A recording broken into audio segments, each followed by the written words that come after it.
আমি আমার মা আমার বোনদেরকে বলতে চাই, কখনো স্বামীর কলিজায় আঘাত দিও না, কারণ স্বামীর কলিজায় আঘাত দিলে তোমার জীবনে জান্নাত জুটবে না। আজকে আমাদের সমাজের মধ্যে এরকম অনেক লোক দেখা যায় বন্ধু, নববধূ ঘরে রেখে কোথাও হারিয়ে যায়, অচিন দেশে হারিয়ে যায়। বন্ধু একটা কথা মনে রাখবেন, আপনার স্ত্রী শুধু আপনার কাছে এসেছে পোশাকের জন্য নয়, খাবারের জন্য নয়, টাকা পয়সার জন্য নয়। স্বামীর কাছে যেই খোরাক স্ত্রীর জন্য আছে, এবং স্ত্রীর জন্য স্বামীর কাছে যেই খোরাক, স্বামীর জন্য স্ত্রীর কাছে যেই খোরাক আছে, পৃথিবীর কোথাও সেই খোরাক নাই। এটা স্বামী স্ত্রীর জন্য অবর্ণনীয় এক নিয়ামত।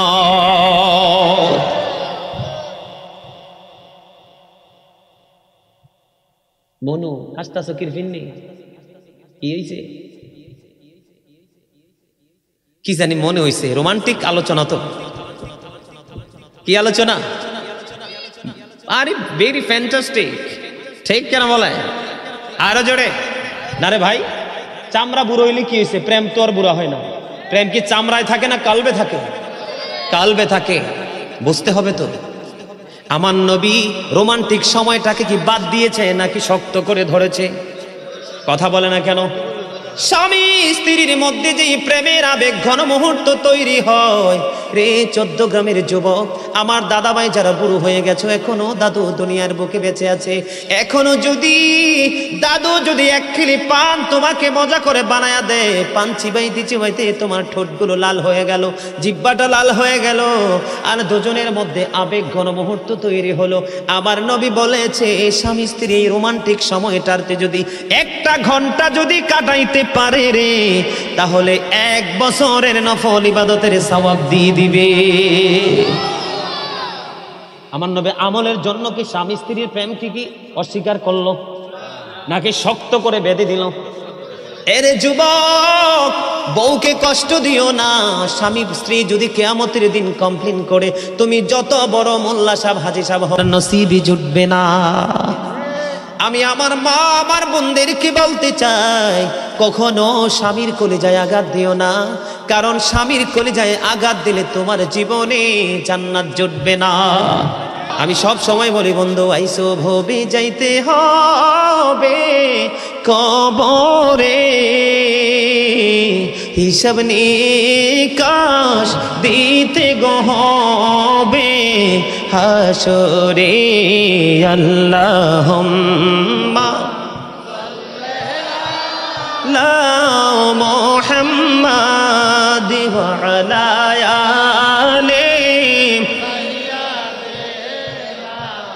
মুহাম্মাদ ওয়া আলা আলি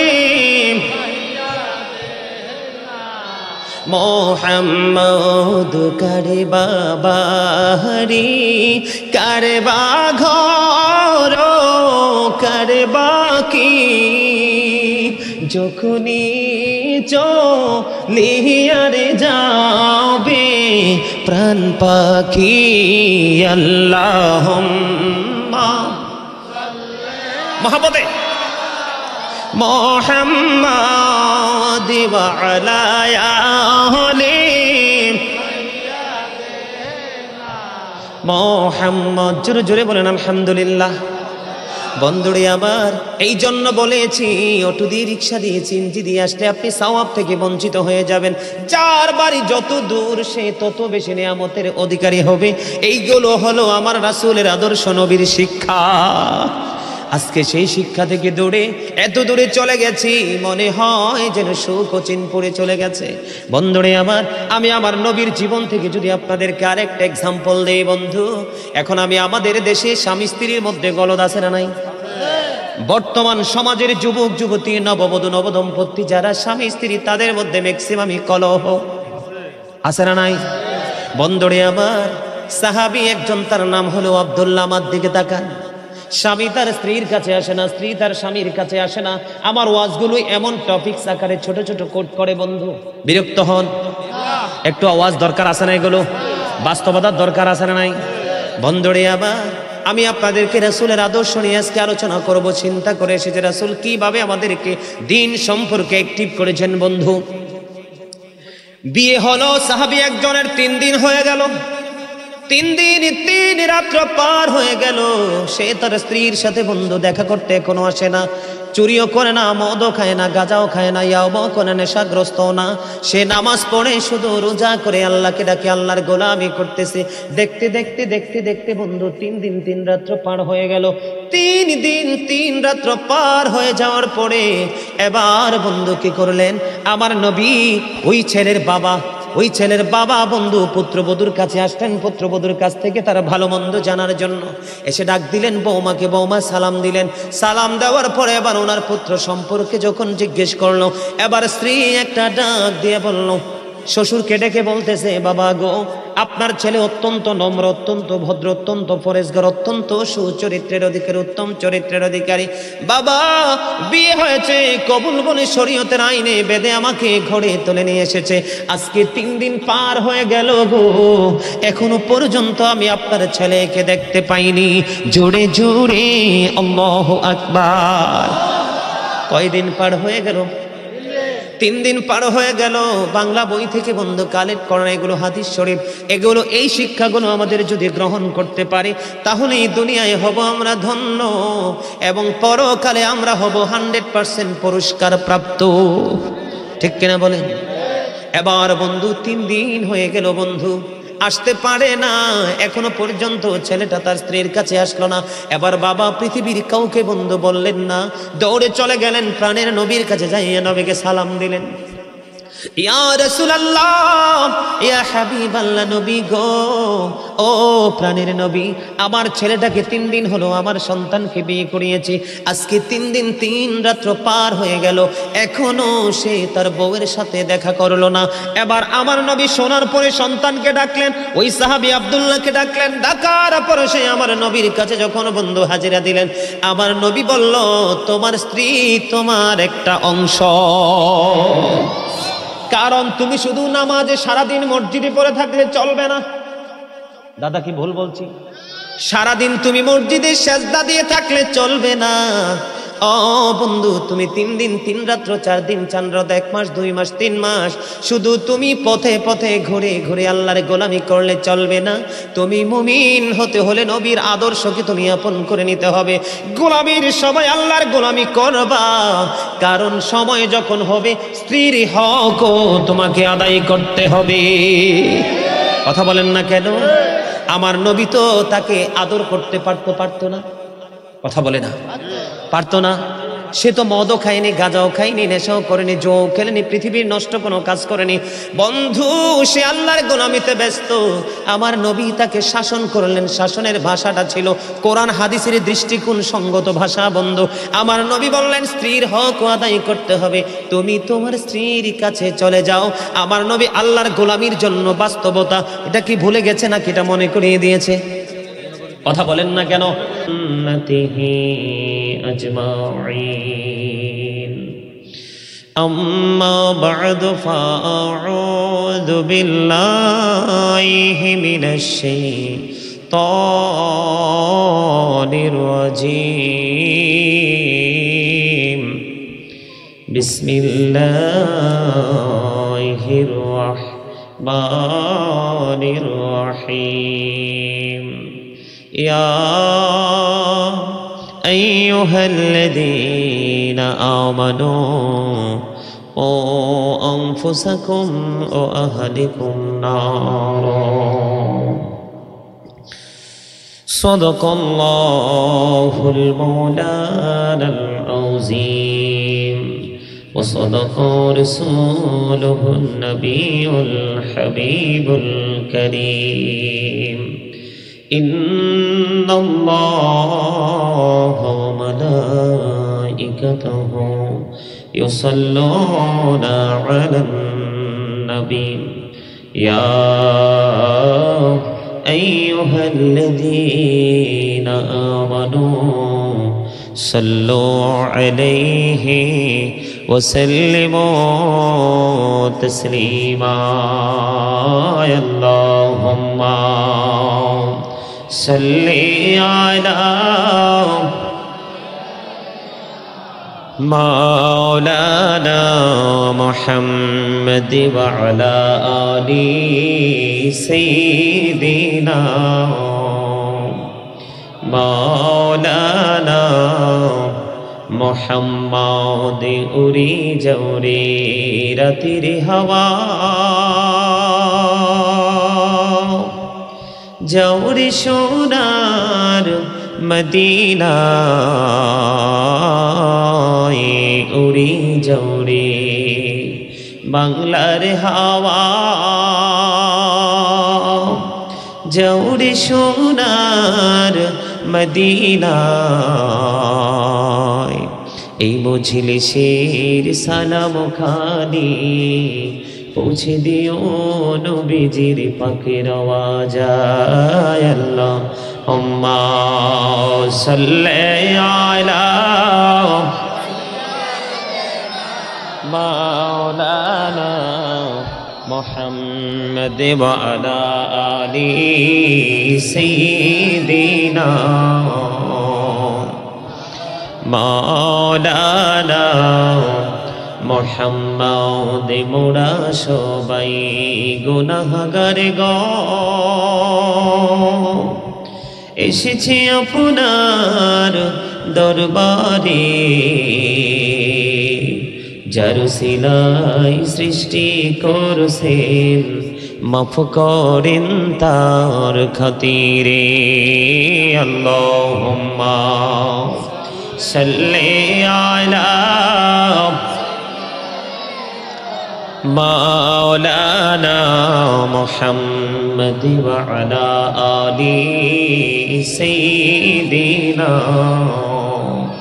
مولانا محمد নবী গো আপনার ভালোবাসায়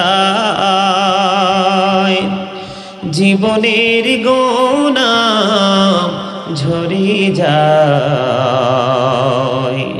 নবী গো আপনার ভালোবাসায় জান্নাত নসিব হয়ে যায় আল্লাহুম্মা সাল্লি আলা মাওলানা মুহাম্মদ ওয়া আলা আলি সাইয়্যিদিনা মাওলানা মুহাম্মদ মাটির নিচে বাড়ি মোদের ওই মাটির নিচে মোদের ঘর এই দুনিয়ার আপন যারা সবাই হবে মোদের পর আল্লাহুম্মা সাল্লি আলা মাওলানা মুহাম্মদ ওয়া আলা আলি মাওলানা মুহাম্মদ বাড়ি বাড়ি করোরে মন এ বাড়ি তো তোমার নাম আসল বাড়ি কবর দেশে মাটি হবে বিছানা আল্লাহুম্মা সাল্লি আলা মাওলানা মুহাম্মদ ওয়া আলা আলি সাইয়্যিদিনা মুহাম্মদ আত্মীয় স্বজন আসিবে সবে দেখিতে তো মারিলাস সাজাইতে তোমার বাসর কাটবে ঝোপের কাঁচা বাস আল্লাহুম্মা সাল্লি আলা مولانا محمد وعلى آل سيدنا মোহাম্মদ লা ইলাহা ইল্লাল্লাহ লা ইলাহা ইল্লাল্লাহ লা ইলাহা। হায়রে কত সুন্দর মদিনা, কেমনে যাব জানি না। হায়রে কত সুন্দর মদিনা, কেমনে যাব জানি না। হায়রে দয়া করো দয়াল আল্লাহ, দয়া করো দয়াল আল্লাহ, নসিব করো মদিনা। লা ইলাহা ইল্লাল্লাহ লা ইলাহা ইল্লাল্লাহ লা ইলাহা। হায়রে নামাজে রোজা ছাইরো না, মা বাবাকে ভুইলো না। হায়রে জান্নাতবাসী হইতে চাইলে, জান্নাতবাসী হইতে চাইলে, প্রাণ ভরে করো সাধনা। লা ইলাহা ইল্লাল্লাহ লা ইলাহা। তুমি কাহুরে বানাইলা সফিউল্লাহ, তুমি কাহুরে বানাইলা নাজিউল্লাহ। মোর নবীকে বানাইলা তুমি, মোর নবীকে বানাইলা তুমি, নূর মুহাম্মদ সাল্লাল্লাহ। লা ইলাহা ইল্লাল্লাহ লা ইলাহা। লা ইলাহা ইল্লাল্লাহ মুহাম্মাদুর রাসূলুল্লাহ সাল্লাল্লাহু আলাইহি ওয়াসাল্লাম। আল্লাহ আল্লাহ আল্লাহ আল্লাহ আল্লাহ আল্লাহ আল্লাহ আল্লাহ আল্লাহ আল্লাহ আল্লাহ আল্লাহ আল্লাহ আল্লাহ। মাশাআল্লাহ আল্লাহ আল্লাহ আল্লাহ আল্লাহ আল্লাহ। এই নামেতে এত মধু, এই নামেতে এত মধু, জাহানিনি তো আগের দয়াল, জাহানিনি তো আগে। যতই জপি নামটি তোমার, যতই জপি নামটি তোমার, ততই মধুর লাগে রে দয়াল, ততই মধুর লাগে। আল্লাহ আল্লাহ আল্লাহ আল্লাহ আল্লাহ আল্লাহ আল্লাহ আল্লাহ আল্লাহ আল্লাহ। প্রেমের আলম ওহরে গো নবী মেহরাজেতে যাইয়া, প্রেমের আলম ওহরে গো নবী মেহরাজেতে যাইয়া। দয়াল প্রভু দিলেন মেরাজ, দয়াল প্রভু দিলেন মেরাজ, মুমিনের লাগিয়া। আল্লাহ আল্লাহ আল্লাহ আল্লাহ আল্লাহ। মাশাআল্লাহ আল্লাহ আল্লাহ আল্লাহ। এই নামেতে এত মধু, এই নামেতে এত মধু, জাহানিনি তো আগের দয়াল, জাহানিনি তো আগে। যতই জপি নামটি তোমার, যতই জপি নামটি তোমার, ততই মধুর লাগে রে দয়াল, ততই মধুর লাগে। আল্লাহ আল্লাহ আল্লাহ আল্লাহ আল্লাহ আল্লাহ আল্লাহ আল্লাহ আল্লাহ আল্লাহ আল্লাহ। এলাহো দো রিহি আর মাঝে, এলাহো দো রিহি আর মাঝে, কিসের করো খেলা। পিছের দিকে চাইয়া দেখো, পিছের দিকে চাইয়া দেখো, ডুবে যায় তোর বেহলা রে। আল্লাহ আল্লাহ আল্লাহ আল্লাহ আল্লাহ আল্লাহ প্রাণে বহরিয়া ডাকে রে বান্দা প্রাণে বহরিয়া ডাক হাইরে প্রাণে বহরিয়া ডাকে রে বান্দা প্রাণে বহরিয়া ডাক হাইরে প্রাণ বহরিয়া ডাকিলে রে বান্দা প্রাণে বহরিয়া ডাকিলে রে বান্দা গহনা করব মাহা আহাওয়াফো আল্লাহ আল্লাহ আল্লাহ আল্লাহ আল্লাহ আল্লাহ আল্লাহ আল্লাহ আল্লাহ আল্লাহ জীবন বড়িয়া করছি রে গোনা জীবন বড়িয়া করছি রে গোনা ক্ষমা করে দাও রে দয়াল ক্ষমা করে দাও হাইরে গোনা গোলে ক্ষমা করিয়া গোনা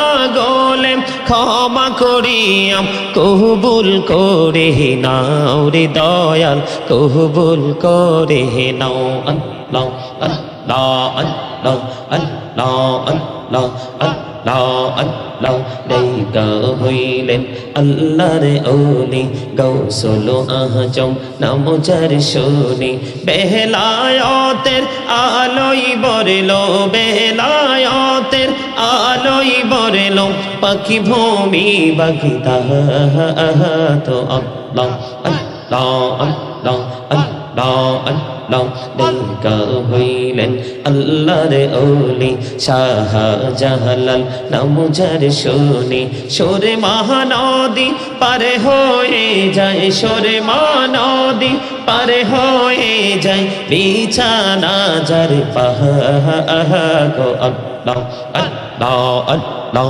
আল্লাহ আল্লাহ লা ইলাহা ইল্লাল্লাহ মুহাম্মাদুর রাসূলুল্লাহ সাল্লাল্লাহু আলাইহি ওয়াসাল্লাম। সম্মানিত মুআজ্জিজ মুহতারাম, সম্মানিত উপস্থিতি, দাড়িপাকা আমার মুরব্বী বাবারা, দূর দূরান্ত থেকে আল কবর বুসিরাত আলিমাত নাফসুম মা কদ্দামাত ওয়া আখরাত। কবরটা যখন ওপেন হয়ে যাবে, এই সিট ডাউন, বসো। কবরটা যখন ওপেন হয়ে যাবে আমরা প্রত্যেকে জানতে পারবো, দেখতে পারবো কে কি করেছি আর কি করিনি। যাবেন কোথায়? উপায় আছে? কথা বলেন আছে? আরো দুঃখের খবর শুনবেন। পৃথিবীতে দেউলিয়া হলে, শ্রীলঙ্কা দেউলিয়া হয়েছে, আমাদের দেশ তাদেরকে সহায়তা দিয়েছিল। এইরকম যখন কেউ বিপদে পড়ে তাকে হেল্প করার জন্য কোনো না কোনো মানুষ এগিয়ে আসে, কিন্তু পরকালে কেউ কাউকে হেল্প করার জন্য এগিয়ে আসবে, বরংস সবার কাছ থেকে নেওয়ার জন্য সবাই মরিয়া থাকবে। সবচেয়ে বড় ভয়ঙ্কর খবর কি জানেন? আল্লাহ বলেছেন লা ইয়ামুতু, সেখানে আর মরার, people will not die that day, সেদিন মানুষ মরতে পারবে না। ফিহা ওয়ালা ইয়াহইয়া, people will not be able to live that day, সেদিন মানুষ বাঁচতেও পারবে না। আল্লাহ বলেছেন সূরা ইনফিতরে ওমা হুম আনহা বিগাইবিন, people will not be able to escape that day, সেদিন মানুষ সেখান থেকে অদৃশ্য হতে পারবে না, পালিয়েও যেতে পারবে না। আল্লাহু আকবার বলেন না, আল্লাহু আকবার বলেন, আরে আরো জোরে বলেন আল্লাহু আকবার। বন্ধুরে আমার, সেই নোংরা জগৎ থেকে ফিরে আসো বন্ধু, অন্যায় অত্যাচার অপরাধের জগৎ থেকে ফিরে আসো বন্ধু। এই পৃথিবীতে ভাই বাবা আপন স্বজন সন্তানদের জন্য কত কষ্ট করো, দিন থেকে রাত, রাত থেকে সকাল, এমনি করে করে বন্ধু প্রতিদিন অমানসিক পরিশ্রম করে সন্তানের জন্য অর্থ উপার্জন করো। আল্লাহ রাব্বুল আলামিনের গোলামি করতে পারো না, মনে রাখবা। এখানে কোরআনে হাফেজ আছে কিনা আমি জানি না বন্ধু। কোরআন শরীফের 19 পারা সূরা শুআরা 88 নম্বর আয়াতে আল্লাহ একবার স্পষ্ট করে দিয়েছেন, ইয়াউমা লা ইয়ানফাউ মালু ওয়ালা বানুন। বন্ধুরে আমার, ও বন্ধু, হৃদয়ের জানালা খুলে সবাই শোনো। আমি আমার ভাই আমার বাবারা সবাইকে পায়ে ধরে বলছি রে, হৃদয়ের জানালা খুলে সবাই শোনো বন্ধু। এই পৃথিবী বড় নিষ্ঠুর, পৃথিবীর আচরণ বড় নিষ্ঠুর। এই পৃথিবী মানুষকে স্বার্থের জন্য মনে রাখে, স্বার্থ ফুরিয়ে গেলে বন্ধু কেউ কাউকে মনে রাখে না। অনেক যন্ত্রণায় পড়ে থাকলেও তারা আপন স্বজন কখনো ফিরে তাকায় না। ও বন্ধু, এখনো সময় আছে। আমার আল্লাহ বলে দিয়েছে কাল কিয়ামতের দিন ধন সম্পদ সন্তান সন্ততি কিছুই আপনার কাজে লাগবে না। বন্ধুরে আমার, এই জন্য বলি আমি, পরীক্ষা করিতে শুধু বান্দার ঈমান, শয়তান পাঠিয়েছে মালিক সুবহান। দেখি বান্দা শয়তানের ধোকায় পড়িয়া, ঠিক থাকে কি যায় আমাকে ভুলিয়া, আপন কালাম বিছে পড়মিয়েছেন খোদা, আর বান্দা শয়তান থেকে থাকো জুদা। আরো জোরে বলেন না, আরো জোরে। আল্লাহ কোরআনে বলেছে না শয়তান আমাদের শত্রু, তাকে শত্রু হিসাবে গণ্য করতে হবে, ঠিক কিনা বলেন?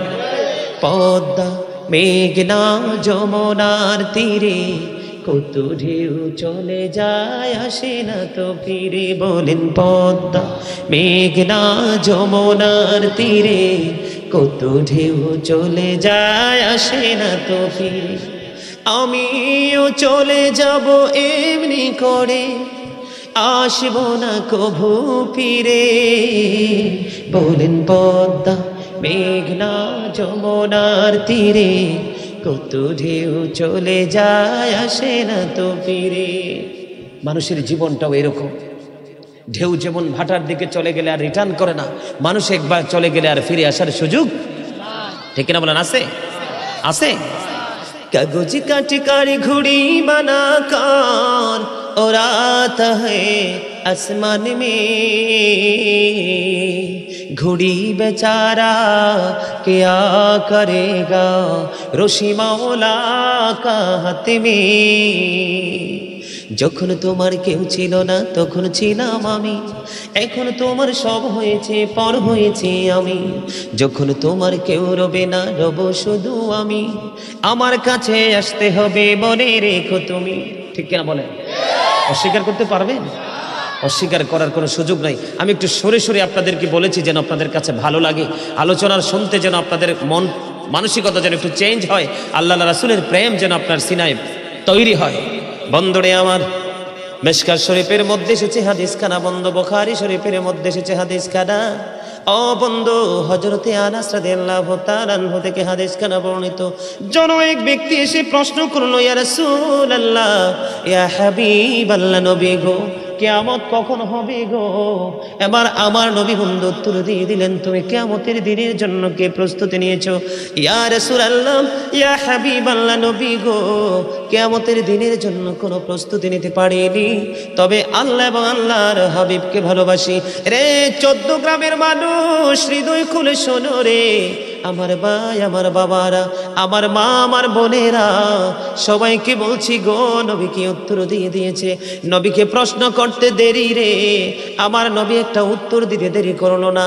আমার নবী বলেছে, তুমি যাকে ভালোবাসো গো, তার সাথেই তুমি থাকবা। বন্ধু যখন প্রশ্ন করলো, তিনি উত্তর দিলেন যে, নবী গো, নামাজ, রোজা, হজ, যাকাত কোনো কিছু আমি প্রস্তুতি হিসাবে নিতে পারিনি, তবে আল্লাহ এবং আল্লাহর হাবিব সরকারে মদিনাকে আমি ভালোবাসি। এবার আমার নবী একটা সেকেন্ড দেরি করলো না, তুমি যাকে ভালোবাসো তার সাথেই তুমি থাকবা। জোরে জোরে বলেন না সুবহানাল্লাহ। বন্ধুরে আমার, নবীকে ভালোবাসা কেমন? মুখে মুখে নবীকে ভালোবাসি, আহলে সুন্নাত ওয়াল জামাত করে বন্ধু, এই ভালোবাসা দিয়ে কখনো সফল হওয়া যাবে না। সুন্নি জামাত, আহলে সুন্নাত ওয়াল জামাত ইজ দ্য বেস্ট পার্টি।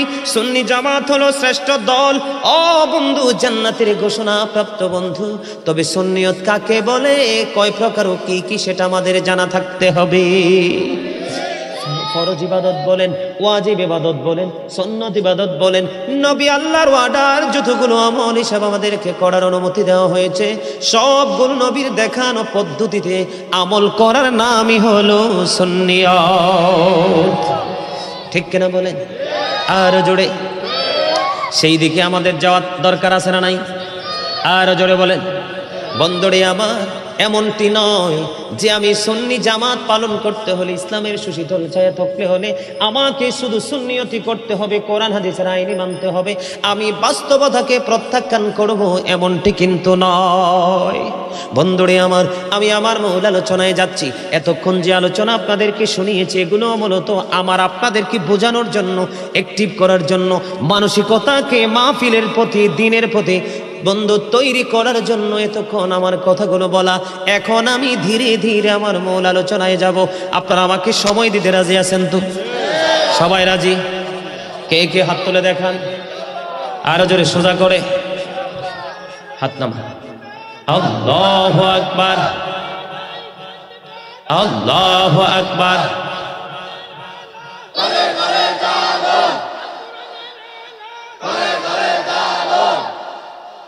নারে তাকবীরের সাথে নারে রিসালাতকেও যুক্ত করতে হবে। আল কোরআনের আলো শব্দের সাথে আল হাদিসের আলো যুক্ত করতে হবে। কেন জানেন? শুধু কোরআন দিয়ে কিন্তু ইসলামকে পরিপূর্ণ করা সম্ভব। কারণ নামাজ, কোরআনে নামাজের কথা বলা আছে, রাকাতের কথা কিন্তু কোরআনের কোথাও। এই জন্য কোরআন হাদিসের আলো ঘরে ঘরে। কথা বুঝেন নাই আমার? কারণ উনি সাধারণ মানুষ, প্রেম আছে, আবেগ আছে, বলে ফেলছে। আমি আপনাদেরকে ক্লিয়ার করে দিচ্ছি। আর রিসালাতের কথা কেন বললাম? রিসালাত মানি হলো আল্লাহর হাবিব, ঠিক কিনা বলে? নামাজ, কোরআন, বিশেষ করে আমাদের জীবনে দুইটা জিনিস সবচেয়ে বেশি নিয়ামত। একটা হলো নামাজ আর একটা হলো কোরআন। রাসূলের আদর্শই হলো আমাদের জন্য সিরাত, ঠিক কিনা বলেন? আরো জোরে। কারণ আল্লাহ রাব্বুল আলামিন পৃথিবীতে সরাসরি কোনো কিছু আমাদেরকে এনে দেয়নি। যা দিয়েছেন রাসূলের মাধ্যমে, যা নিয়েছেন রাসূলের মাধ্যমে। কাল কিয়ামতের দিন ফায়সালাও দিবে আল্লাহর হাবিবের মাধ্যমে। জোরে জোরে বলেন সুবহানাল্লাহ। আরো জোরে। বন্ধুরে আমার, এখন দেখতে পাচ্ছি একটু মনটা এলোমেলো হয়ে যাচ্ছে আপনাদের।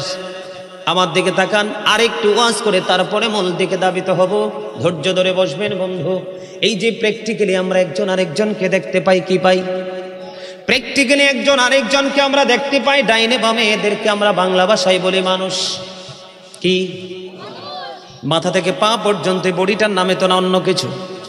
মানুষ। আল্লাহর কোরআনের ভাষায় মানুষকে আল্লাহ কখনো বলেছেন ইয়া আইয়ুহান নাস, আবার কখনো কখনো বলেছেন ইয়া আইয়ুহাল ইনসান। ইংলিশে যদি আমি বলি বন্ধু, কখনো বলা হয় ম্যান, আবার কখনো বলা হয় পারসন। এই জায়গায় আসার কারণ হলো মাঝখান দিয়ে ছোট্ট করে আপনাদের মানসিকতা নষ্ট হয়ে যাচ্ছিল। এই জন্য বোঝানোর জন্য বন্ধু, এই যে দেহটার সংক্ষিপ্ত পরিচয় দিলাম, এটা বডি স্ট্রাকচারটার নাম হলো মানুষ। কোনটার নাম? এই বডি, এটার ভিতরে আরেকটা মানুষ আছে বন্ধু, আরেকটা মানুষ। এই মানুষের নাম আল্লাহর কোরআনের ভাষায় আল্লাহ রেখেছেন রূহ। ইংলিশে বলা হয় সোল, বাংলাতে বলা হয় আত্মা। Say the soul is the order of my Lord. Qawli ruhu min amri rabbi. আত্মাটা হলো আল্লাহর ওয়ার্ডার। ফার্স্ট টেন্স আলমে আরোহা, রুহের জগৎ। প্রেজেন্ট টেন্স বডির মধ্যে থেকে পৃথিবী। ফিউচার টেন্স কবর থেকে পুরো জীবনটা। এখন আপনাদেরকে নিয়ে আসলাম কেন বন্ধু এখানে? আপনারা বলেন মানুষের যখন মৃত্যু হয়, মৃত্যুবরণ করার পরে মানুষের নামের আগে একটা শব্দ যুক্ত হয়ে যায়, মরহুম, ঠিক কিনা বলেন? এই মরহুম শব্দ যুক্ত হওয়ার পিছনে রহস্যটা হলো মানুষের দেহে যতক্ষণ পর্যন্ত প্রাণ পাখি থাকে ততক্ষণ পর্যন্ত তাকে মানুষ মানুষ বলে। যখন দেহ থেকে আত্মাটা বের হয়ে যায় তখনই বলবো I am a dead and you are dead. কথা বলেন না কেন? আমিও মৃত, আবার আপনারাও মৃত। যতক্ষণ পর্যন্ত দেহে আত্মা আছে ততক্ষণ পর্যন্ত আপনি আমি আছি, ঠিক কিনা বলেন? বন্ধু, মানুষের আসল সত্তা তার দেহ নয়, মানুষের আসল সত্তা হলো তার আত্মা। এখানে আপনার আত্মাটাকে যদি রাখতে পারবেন আপনি সফল হয়ে যাবেন, কারণ বডির কোনো দুই আনার দাম নাই। আপনার যা কিছু করা হচ্ছে আত্মাকে ঘিরে, যা দেওয়া হয়েছে আত্মাকে ঘিরে, যা নেওয়া হবে আত্মার মাধ্যমে বডি এবং আত্মা থেকে বন্ধ নেওয়া হবে। এই দিকে আমাদেরকে কড়াকড়ি নজর রাখতে হবে। বন্ধুরে আমার, এক্সাম্পলটা আপনাদেরকে আমি দিতে চাই। বলে কেমনি? ওই যে এখন দেখছি মাঝে মাঝে কিছু কিছু মানুষের মানসিকতা অন্যদিকে হয়ে যায়। একদিন এক বেদুইন আমার নবীর কাছে বন্ধু দিন সম্পর্কে সাজেশন নেওয়ার জন্য আসলেন। ইসলামে দীক্ষিত হওয়ার জন্য যখন বেদুইন কদম দিল, কদম দেওয়ার সময় তিনি আসার সময় ওট নিয়ে এসেছিলেন বন্ধু। ওট নিয়ে আসার পরে আমার নবীর সামনে যখন বসলেন, নবীর সামনে যখন বসেছিল বন্ধু, কিতাব প্রমাণ করেছে তখন তিনি ওটটাকে বাইরে খোলা রেখে তিনি ছেড়ে রেখে তিনি নবীর দরবারে এসেও বসেছিলেন। আমার নবী যখন তাকে দিন সম্পর্কে সাজেশন দিতেছিলেন তখন আমার নবী দেখতে পাইলেন বন্ধু তার মানসিকতাটা ওই উটের দিকে। বন্ধুরে আমার, একজন মরুচারীর জীবনে তৎকালীন সময় উটের মূল্য ছিল অনেক, উটের মূল্য ছিল এত বেশি যেটা কল্পনা করা যায় না। আমার নবী তাকে দিন সম্পর্কে উপদেশ দিচ্ছিলেন, আর সে কখনো নবীর কথা শুনে আবার কখনো তার ছাড়া উটটার দিকে তাকায়। এবার আমার নবী একটা ডাক দিয়ে বললেন, তুমি তোমার ওটটাকে বেঁধে আসো। জোরে বলেন না সুবহানাল্লাহ। আর একটু মহব্বতে পড়ুন সুবহানাল্লাহ। আপনারা মন না দিলে আমার ওয়াজের কিছুই বুঝবেন না আগাগোড়া বন্ধু। আমার আলোচনার দিকে আপনাদেরকে মন দিতে হবে। এখানে আমার নবী পৃথিবীর সম্পদ এবং বাস্তবতাকে তিনি অস্বীকার করেন নাই। এখান থেকে বোঝা যায় তুমি দিনের গোলামি করলে, দিনের চর্চা করলে এমনটি নয় যে তুমি পৃথিবীকে ভুলে যাবে অথবা পৃথিবীকে বাদ দিবে অথবা পৃথিবীর উপার্জনকে তুমি ছেড়ে দিবে, এমনটি নয়। আমার নবী বললেন, আমার নবী তার প্রতি বিরক্ত হতে পারত। কি হতে পারত? আমার নবী তার দিকে বিরক্ত হতে পারত, তার সাথে অল্প কথা বলেও তাকে বিদায় দিয়ে দিতে পারত, কিন্তু নবী তার প্রতি বিরক্ত হলেন না। নবী তার কথায় কোনো বিরক্তিবোধ না করে বললেন, তিনি ওটটাকে বেঁধে আসো। তার মানে দিনের শিক্ষারও দরকার আছে, আল্লাহর গোলামিরও দরকার আছে, এবং পৃথিবীকে বেঁচে থাকার জন্য পৃথিবীর উপার্জনেরও প্রয়োজন আছে। ঠিক কিনা বলেন? এই জন্য আমি বলি বন্ধু, we should obey our prophet মুহাম্মদুর রাসূলুল্লাহ সাল্লাল্লাহু আলাইহি ওয়াসাল্লাম। আমাদের প্রত্যেকের উচিত আমাদের প্রিয় নবী সরকারে মদিনাকে মান্য করা। ঠিক কিনা বলে? কারণ এটা আমার মুখস্থ কথা নয়, আল্লাহ বলেছেন মাইয়ুতির রাসূলা ফাকাদ আতা আল্লাহ, হি হো ওবিস দা এফসিল ওবিস আল্লাহ। যেই ব্যক্তি রাসূলের নির্দেশ মানলো সেই যেন আল্লাহর নির্দেশ মানলো। আমি আপনাদেরকে আরেকটু এক্সাম্পল দিব বন্ধু। ইহুদি খ্রিস্টানদের ধর্মগ্রন্থ যেটাকে ইংলিশে বলা হয় দা ওল্ড ও নিউ টেস্টামেন্ট, এটার মধ্যে ওরা বক্তব্য দিয়েছেন, he that love it not know it not God, for God is love. যেজন প্রেম করে না সেজন আল্লাহকে জানে না, ফর গড ইজ লাভ, আল্লাহই প্রেম। কিন্তু আল্লাহ রাব্বুল আলামিন ইহুদিদের এই বক্তব্যে তিনি খুশি হতে পারলো না। আল্লাহ রাব্বুল আলামিন তিনি বলে দিলেন, নো ডোন্ট অ্যাকসেপ্টেবল, আল্লাহর কাছে এটা গ্রহণযোগ্য নয়। আল্লাহ বলে দিলেন, ওই যে কালামে হাকিমের দিকে তাকাইতে হবে। আল্লাহ রাব্বুল আলামিন বলেছেন, সে বলুন, ইফ ইউ ডু লাভ আল্লাহ, যদি তোমরা আল্লাহকে ভালোবেসে থাকো, ফলো মি মুহাম্মদ সাল্লাল্লাহু আলাইহি ওয়াসাল্লাম, মুহাম্মদ সাল্লাল্লাহু আলাইহি সাল্লামের অনুগত হয়ে যাও, আল্লাহ উইল লাভ ইউ, আল্লাহ তোমাদেরকে ভালোবাসবে, এন্ড ফরগিভ ইউর সিনস, আল্লাহ রাব্বুল আলামিন ক্ষমা করে দেবে। আল্লাহ ইংলিশে বলেনি, আমি ইংলিশে বলেছি। আল্লাহ বলেছেন, কুল ইন কুনতুম তুহিব্বুনাল্লাহ ফাত্তাবিউনি ইউহিব্বুকুমুল্লাহু ওয়া ইয়াগফির লাকুম যুনুবাকুম আল্লাহু গফুরুর রহিম। তাহলে সফল হতে হলে, সাকসেস হতে হলে, সম্মানী মানুষ হতে হলে বন্ধু, আল্লাহর দিদার প্রাপ্ত বান্দা হতে হলে সর্বপ্রথম আপনাকে রাসূলের প্রেমে পড়তে হবে। কারণ আল্লাহ রাব্বুল আলামিন জানিয়ে দিয়েছেন, আল্লাযীনা আমানু, যারা ঈমান এনেছে, ওয়া কানু ইয়াত্তাকুন, এবং তাকওয়া অবলম্বন করেছে, লাহুমুল বুশরা, তাদের জন্য সুসংবাদ, ফিল হায়াতিদ দুনিয়া ফিল আখিরা, দুনিয়ার জীবনে এবং পরকালের জীবনে। আপনাকে আগে ইমানদার হতে হবে, তারপরে আল্লাহকে ভয় করতে হবে, তারপরে আপনার জন্য সুসংবাদ দিয়েছেন বন্ধু। এখনকার মানুষের আল্লাহর ভয় নাই, ইমানও ঠিক নাই। কারণ ইমান ঠিক থাকলে আল্লাহর প্রতি ভয় অটোমেটিক্যালি কুলজায় চলে আসে। ঠিক কিনা বলেন? আপনারা নজর দিয়ে দেখেন প্যান্ডেলের দিকে কয়টা মুরব্বী আছে আর কয়টা যুবক আছে বন্ধু। বর্তমান যুবকদের অন্তর হিংসা, নোংরামি, আত্মগরিমায় ভরা, আর মুরব্বীদের অন্তর আল্লাহ আল্লাহ রাসূলের প্রেম ভালোবাসায় ভরা। কথা বলেন না কেন? আমার মনে হয় এই যে মুরব্বী আমার বাবারা, চাচারা, দাদারা আছে বন্ধু, তাদের পরে আর বেশি দিন পৃথিবী টিকবে না। কারণ বর্তমান প্রজন্মের যুবক যুবতী একবারে নষ্ট। 2000-এর মধ্যে খুঁজলেও একটাকে 100% A to Z completely character সম্পূর্ণ ব্যক্তি পাওয়া যাবে না। কথা বলেন না কেন? আমি আগেই বলেছি বন্ধু, আমার কথা একটু খারাপ লাগতে পারে। নবী বলেছেন, আল হাক্কু মুররুন, হক কথা দিতা। আর আল্লাহ কোরআনে বলেছে, ওয়াকুলু কাওলান সাদীদা, আল্লাহ বলেছেন সে দ্য রাইট থিং, আল্লাহ বলেছেন সত্য কথা বলো, সঠিক কথা বলো, জোরে জোরে সুবহানাল্লাহ। বন্ধুরে আমার, মুরব্বীরা বলে ধান বানলে কি আর চুল বাঁধা লাগে না? কথা বললেন না কেন? তার মানে আপনি একটা করলে কি আর একটা ছেড়ে দিবেন? আমি যে উটের কাহিনী বললাম বন্ধু, কিতাব থেকে সংগ্রহ করা। আমার নবী বললেন যে বারবার যেহেতু উটের দিকে তাকাচ্ছে, আমার নবী বলেছে তুমি ওটটাকে বেঁধে তারপরে আসো। এখান থেকে আমরা বিবেকবান মানুষ যারা, গানী যারা, গান সম্পূর্ণ ব্যক্তি, এক্সপেরিয়েন্স ম্যান যাদেরকে বলা হয়, তাদের জন্য এখান থেকে অনেক কিছু শেখার আছে।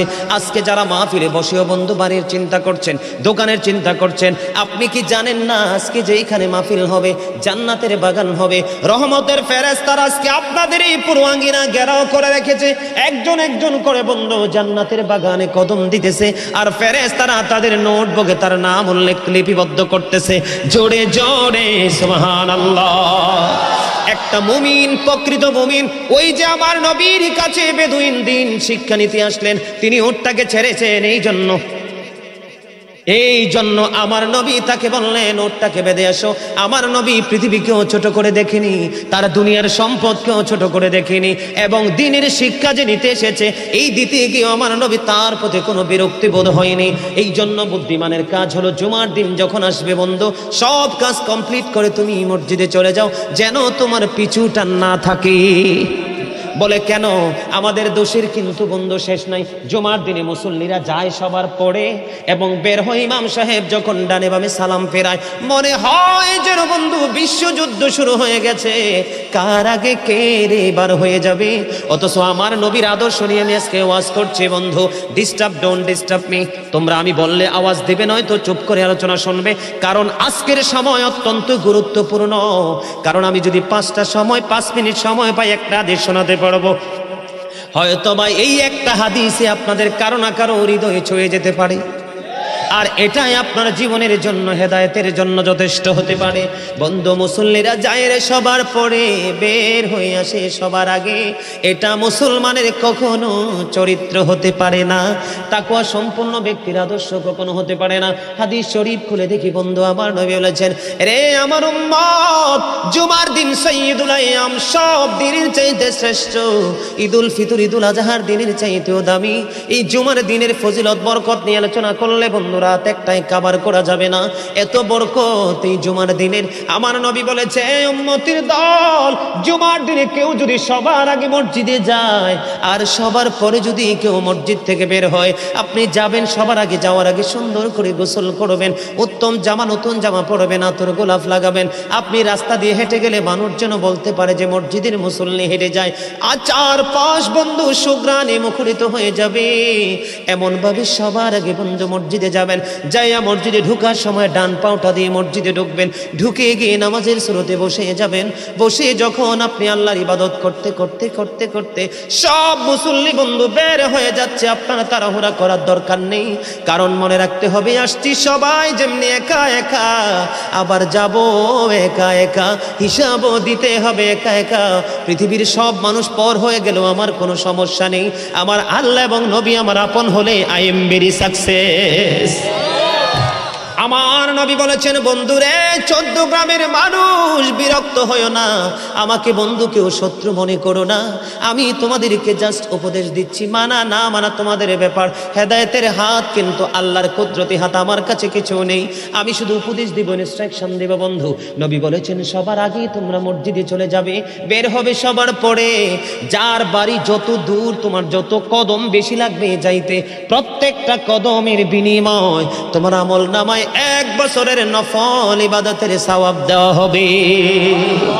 বন্ধু, হৃদয় খুলে শোনো, যারা মসজিদে যাওয়ার অভ্যস্ত আছে বেশি বেশি করে মসজিদে যাও, গাড়িতে চড়ে, অটোতে করে, রিক্সাতে করে যাও না, প্রয়োজনে 15 মিনিট আগে হেঁটে হেঁটে মসজিদে আসবে। প্রত্যেকটা কদমে কদমে তোমার গুনাহ ঝরতে থাকবে।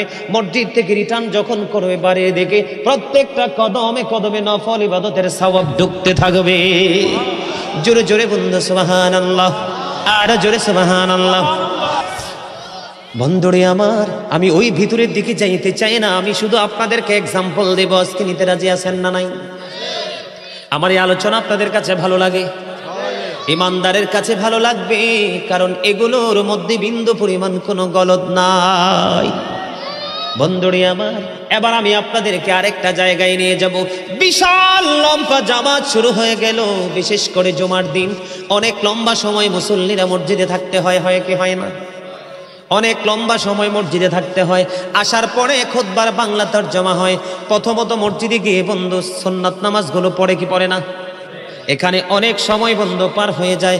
ইমাম সাহেব যখন মসজিদে কদমটা বাড়িয়ে দেয়, উনিও সুন্নাত নামাজটা আদায় করার পরে বাংলা তরজমা শুরু হয়ে যায়। তারপরে আবার বন্ধু যারা সুন্নাত পড়তে পারেনি, জামাতের আগে খুতবা পড়ার আগে আবার 4 রাকাত সুন্নাত পড়ার সুযোগ দেয় কি দেয় না? দেওয়ার পরে ইমাম সাহেব বন্ধু খুতবা নিয়ে দাঁড়িয়ে যায়, পুরো আরবি খুতবাটা দিয়ে দেয়। খুতবা দেওয়ার পরে বন্ধু জামাতে দাঁড়িয়ে যায়। অনেক লম্বা সময় মসজিদে পার হয়ে যায়। অনেক সময় দেখা যায় বড় বড় জামায়াতে বন্ধু মানুষের কাজের দিকে তোয়াক্কা করে না, মানুষের কর্মের দিকে তোয়াক্কা করে না, ব্যবসা বাণিজ্য নষ্ট হয়ে যাচ্ছে সেই দিকে তোয়াক্কা করে না, কারো বাগান ধ্বংস হয়ে যাইতেছে পানি সেচের ব্যবস্থা করতে হবে সেই দিকে তোয়াক্কা করে না, লম্বা কেরাত ধরে বসে থাকে। আছে না নাই? কথা বলেন না কেন? আরো জোরে বলেন, আছে না নাই? বন্ধুরে আমার, সূরা বাকারা তেলাওয়াত করে, সূরা আলে ইমরান তেলাওয়াত করে, বড় বড় তেলাওয়াত করে। এখানে অসুস্থ ব্যক্তিও তো থাকতে পারে। কথা বলেন না কেন? বন্ধুরে আমার, মনে রাখতে হবে সাদ বিন আমি রাসূলের আদর্শ নিয়ে ছোট্ট ছোট্ট টপিক আপনাদেরকে দিচ্ছি, যেন আপনাদের বুঝতে অসুবিধা না হয় এবং ব্রেইনে সেটআপ দিতে যেন কোনো ধরনের কোনো ব্যাঘাত না ঘটে। বন্ধু, সাদ বিন মুআজ রাদিয়াল্লাহু তাআলা আনহু প্রতিদিন আমার নবীর পিছনে এশারের জামাত পড়তো। জোরে জোরে সুবহানাল্লাহ। এশার জামাত আমার নবীর পিছনে প্রতিদিন পড়তো। এখান থেকে জামাত শেষ করে তিনি ওনার গন্তব্যে চলে যেতেন, ওনার গোত্রে যেতেন। ওখানে যাইয়া উনি আবার ইমাম হয়ে বন্ধু নামাজ পড়াতেন। তার মানে নবীর কাছে আসলে তিনি মুসল্লি, ওনার গ্রামে ওনার গোত্রে গিয়ে তিনি আবার ইমাম হয়ে যায়। বন্ধু, অনেক বড় বড় কেরাত দিয়ে সূরা দিয়ে নামাজ পড়ায়।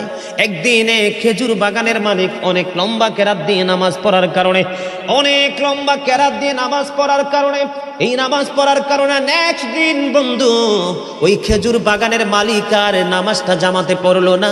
নামাজটা জামাতে না পড়ে তিনি ওনার খেজুর বাগানে পানি দেওয়ার জন্য চলে গেল। খেজুর বাগানে যখন পানি দেওয়ার জন্য বন্ধু চলে গেল, এবার ওই আমার নবীর কাছে বন্ধু খবরটা চলে গেল কি সাদ বিন মুআজ রাদিয়াল্লাহু তাআলা আনহু লম্বা কেরাত দিয়ে জামাত ধরেছে।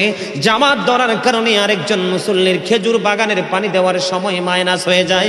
সে আজকে জামাতে নামাজ পড়লো না, সে একা একা নামাজ পড়ে খেজুর বাগানে পানি দেওয়ার জন্য চলে গেল।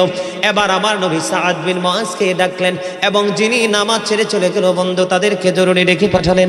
যাওয়ার পরে বন্ধু যিনি খেজুর বাগানে পানি দেওয়ার জন্য চলে গেল, আমার নবী খেজুর বাগানে যিনি পানি দেওয়ার জন্য চলে গেল, ওনাকে একটা শব্দ ওনার বিরুদ্ধে তিনি দাঁড় করায়নি।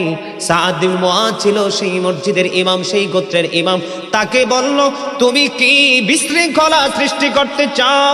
বন্ধুরে আমার, জোরে বলেন আল্লাহু আকবার। নবী ইমাম সাহেবকে শাসন করলেন। কাকে? ইমাম সাহেবকে শাসন করলেন, তুমি কি ফিতনা সৃষ্টি করতে চাও, বিপর্যয় নামিয়ে আনতে চাও? কেন গো নবী, কেন গো? আমার নবী বলেছেন ইমানদারের কাজটা পর্যন্ত ইবাদত। কথা বলেন না কেন? ইমানদারের কাজ কি? কথা বলে না কেন? কারণ বন্ধু খেজুর বাগানে যখন পানি দিবে, খেজুর গাছগুলো কি থাকবে? একবারে সতেজ থাকবে। ফল যখন আসবে নিজেদের অভাব মেটাতে পারবে। অন্যথায় এই বাগান থেকে অন্য এক শহর থেকে আরেক শহরে বন্ধু খেজুর সাপ্লাই দিয়ে দিয়ে মানুষের অভাব অর্থনৈতিক চাকাকে আরো শক্ত করতে পারবে। ঠিক কিনা বলেন? এই জন্য আমার নবী বলে দিয়েছে সাদ বিন মুআজকে, ও বন্ধু যখন বড় জামাতে যখন তোমরা দাঁড়িয়ে যাবে, ছোট্ট ছোট্ট কেরাত দিয়ে তোমরা নামাজ পড়াবে। কারণ তোমাদের পিছনে মুসল্লি অনেকের হাজত থাকতে পারে, অনেক সমস্যা থাকতে পারে। এটাই হলো সরকারে মদিনা। আপনাদের কাছে নিউজগুলো মজার কিনা, ভালো লাগে কিনা দেখছেননি? যখন আপনি একাকী নামাজ পড়েন, প্রাণ খুলে কোরআন তেলাওয়াত করেন, যত ইচ্ছা তত লম্বা করে পড়েন। আমার নবী যখন নামাজে দাঁড়িয়ে যেতেন, পা মোবারক ফুলে বন্ধু লোহ মোবারক বের হয়ে আসতো। কিন্তু যখন বড় জামাতে যাবেন, যেমন আপনাদের এলাকার যে আমার দাদা ভাই এখানে মুরব্বীরা অনেকে বসে আছে, ধরেন তারা 15 মিনিট বসে থাকতে পারবে, এখন তারা এমন সময় গেল ইমাম সাহেব 30 মিনিট মাইনাস করলো, এই মুহূর্তে জামাতেরও টাইম হয়ে গেছে। এখন কি উনি বাড়িতে যাবে না জুমার দিনের পবিত্র জুমার নামাজের জামাত ছেড়ে দিবে? কোনটা করবে? আমি কিন্তু এক্সাম্পল দিয়েছি আপনাদের, জাস্ট একটা ফর্মালিটি আপনাদের সামনে তুলে ধরলাম বন্ধু। এখানে আমার নবী ইবাদতকে, আমার নবী, আমি তো ভাবছি খেজুর বাগানের মালিককে নবী শাসন করবে, কাকে? কিন্তু নবী খেজুর বাগানের মালিককে শাসন করলেন না, শাসন করলেন ইমাম সাহেবকে। জায়গা বুঝে, সময় বুঝে, উপস্থিতির উপর নির্ভর করে তোমাকে কাজ করতে হবে, কোন ধরনের বিপর্যয় সৃষ্টি করা যাবে। কথা বলেন না কেন? নামাজের মতো ইবাদত, কোরআন তেলাওয়াতের মতো তোর মধুর ইবাদত। আমার নবী এখানে বাস্তবতাকেও প্রাধান্য দিয়েছেন, ঠিক কিনা বলে? এই যে খেজুর বাগানকে টিকিয়ে রাখতে হবে, সময় মতো পানি দিতে হবে, সেচের ব্যবস্থা করতে হবে, তাহলে বন্ধু শুধু কি ইবাদত দিয়ে পৃথিবী চলবে? কথা কয় না? কথা বলেন না কেন? এই জন্য আমি আপনাদেরকে বলবো বন্ধু, যখন ইবাদতের সময় হয় চট করে ইবাদত করে ফেলবেন, যখন কাজের সময় হবে কাজ করবেন, যখন অসুস্থ হয়ে যাবেন আপনার শারীরিক চিকিৎসা আপনি করবেন। একটার জন্য আরেকটাকে ছেড়ে দিতে হবে না, কারণ পরিপূর্ণতা অর্জন করতে হলে যখন যেটা, যেমন ঘুমের সময় ঘুম, খাওয়ার সময় খাওয়া, পড়ার সময় পড়া, কলেজের সময় কলেজ, এমনি করে করে বন্ধু সেটিং করে রুটিন মাফিক কাজ করতে হবে, তাহলে জীবনটা ধন্য হয়ে যাবে। চমৎকার না? ভাল লাগে? কথা বলেন না কেন? মধুর লাগে? এবার আসেন বন্ধু, আপনাদেরকে আর একটা মজার নিউজ দিব। আমাদের দেশে মসজিদ, মাদ্রাসা, রাস্তাঘাট, কত কাজে এতিম অনাথদেরকে আমরা দান করি কি করি না? আমার নবীর আদর্শ, আমার নবীর শিক্ষা যার সিনায় থাকবে রে, এই জীবন কোনোদিনও ধ্বংস হবে না। চমৎকার একটা হাদিস শরীফ আমি আপনাদেরকে শুনবো। নবীর প্রিয় এক সাহাবী বন্ধু অসুস্থ হয়ে গেল, আমার নবী তাকে দেখার জন্য চলে গেলেন। যাওয়ার পরে এবার ওই সাহাবী ডাক দিয়া বলতেছি, ইয়া রাসূলুল্লাহ, ইয়া হাবিবাল্লাহ, নবী গো, ও প্রাণের নবী, আমার যত সম্পদ আমি সব আল্লাহর পথে খরচ করে দিব। আল্লাহু আকবার। কি করে দিব? আমি সব সম্পত্তি আল্লাহর পথে আমি খরচ করে ফেলবো। এবার আমার নবী বললেন, না না, তুমি সম্পত্তি খরচ করতে হবে না, কারণ তোমার সন্তানগুলো তুমি মৃত্যুবরণ করার পরে অন্যের কাছে হাত পাতবে, এটা কখনোই করা যাবে না। বরঞ্চ তোমার সন্তানকে তুমি সম্পদশালী করে যাও, হালাল উপার্জন দিয়ে তারা যেন তোমার ইন্তেকালের পরে যেন ভিক্ষা করতে না হয়। জোরে বলেন না সুবহানাল্লাহ? আরো জোরে বলেন না সুবহানাল্লাহ? এবার আমার নবীকে বলল, বন্ধু নবী গো, তাহলে কি আমি অর্ধেক দিয়ে দিব? নবী বললেন, না না, অর্ধেক দেওয়ার প্রয়োজন নেই, তোমার সন্তানের জন্য তুমি রাখো। তারপরে বলল, ইয়া রাসূলুল্লাহ, তাহলে কি আমি 3 ভাগের 1 ভাগ দান করব? তারপরে নবী তাকে সম্মতি দিয়েছে। এখানে নজর দেন, কত চমৎকার ইসলাম, কত চমৎকার বন্ধু নবীর জীবন আদর্শ, আমাদের জন্য শিক্ষা। দেখেন নবী বাস্তবতাকে কত প্রাধান্য দিয়েছেন, ঠিক কিনা? আপনারা এই জন্য বলছি বন্ধু, আপনি আপনার সন্তানের জন্য রেখে যাবেন, ওয়ারিসের জন্য রেখে যাবেন, এবং আপনার পরপারের বাজার হিসাবে দান করবেন। জোরে জোরে বলেন না সুবহানাল্লাহ? বন্ধুরা আমার, আব্দুল্লাহ ইবনে মাসউদ রাদিয়াল্লাহু তাআলা আনহু থেকে হাদিসখানা বর্ণিত। হাদিসখানা এসেছে বুখারী এবং মুসলিম শরীফের মধ্যে। আমার নবী, আপনার নবী সাহাবায়ে কেরামদেরকে প্রশ্ন করলেন, তোমাদের মধ্যে এমন কি কেউ আছো নিজের সম্পদের চাইতে ওয়ারিসের সম্পদ বেশি পছন্দ করো? এবার সাহাবায়ে কেরাম ডেকে ডেকে বললেন, ইয়া রাসূলুল্লাহ, ইয়া হাবিবাল্লাহ, নবী গো, আমাদের মাঝে এমন তো কেউ নাই গো যে নিজের সম্পদের চাইতে ওয়ারিসের সম্পদ বেশি পছন্দ করে। এবার আমার নবী বললেন, যারা ইন্তেকাল করার আগে, মৃত্যুবরণ করার আগে আল্লাহর সন্তুষ্টির জন্য দান করে যায়, এই সম্পদগুলো হলো তার নিজের সম্পদ।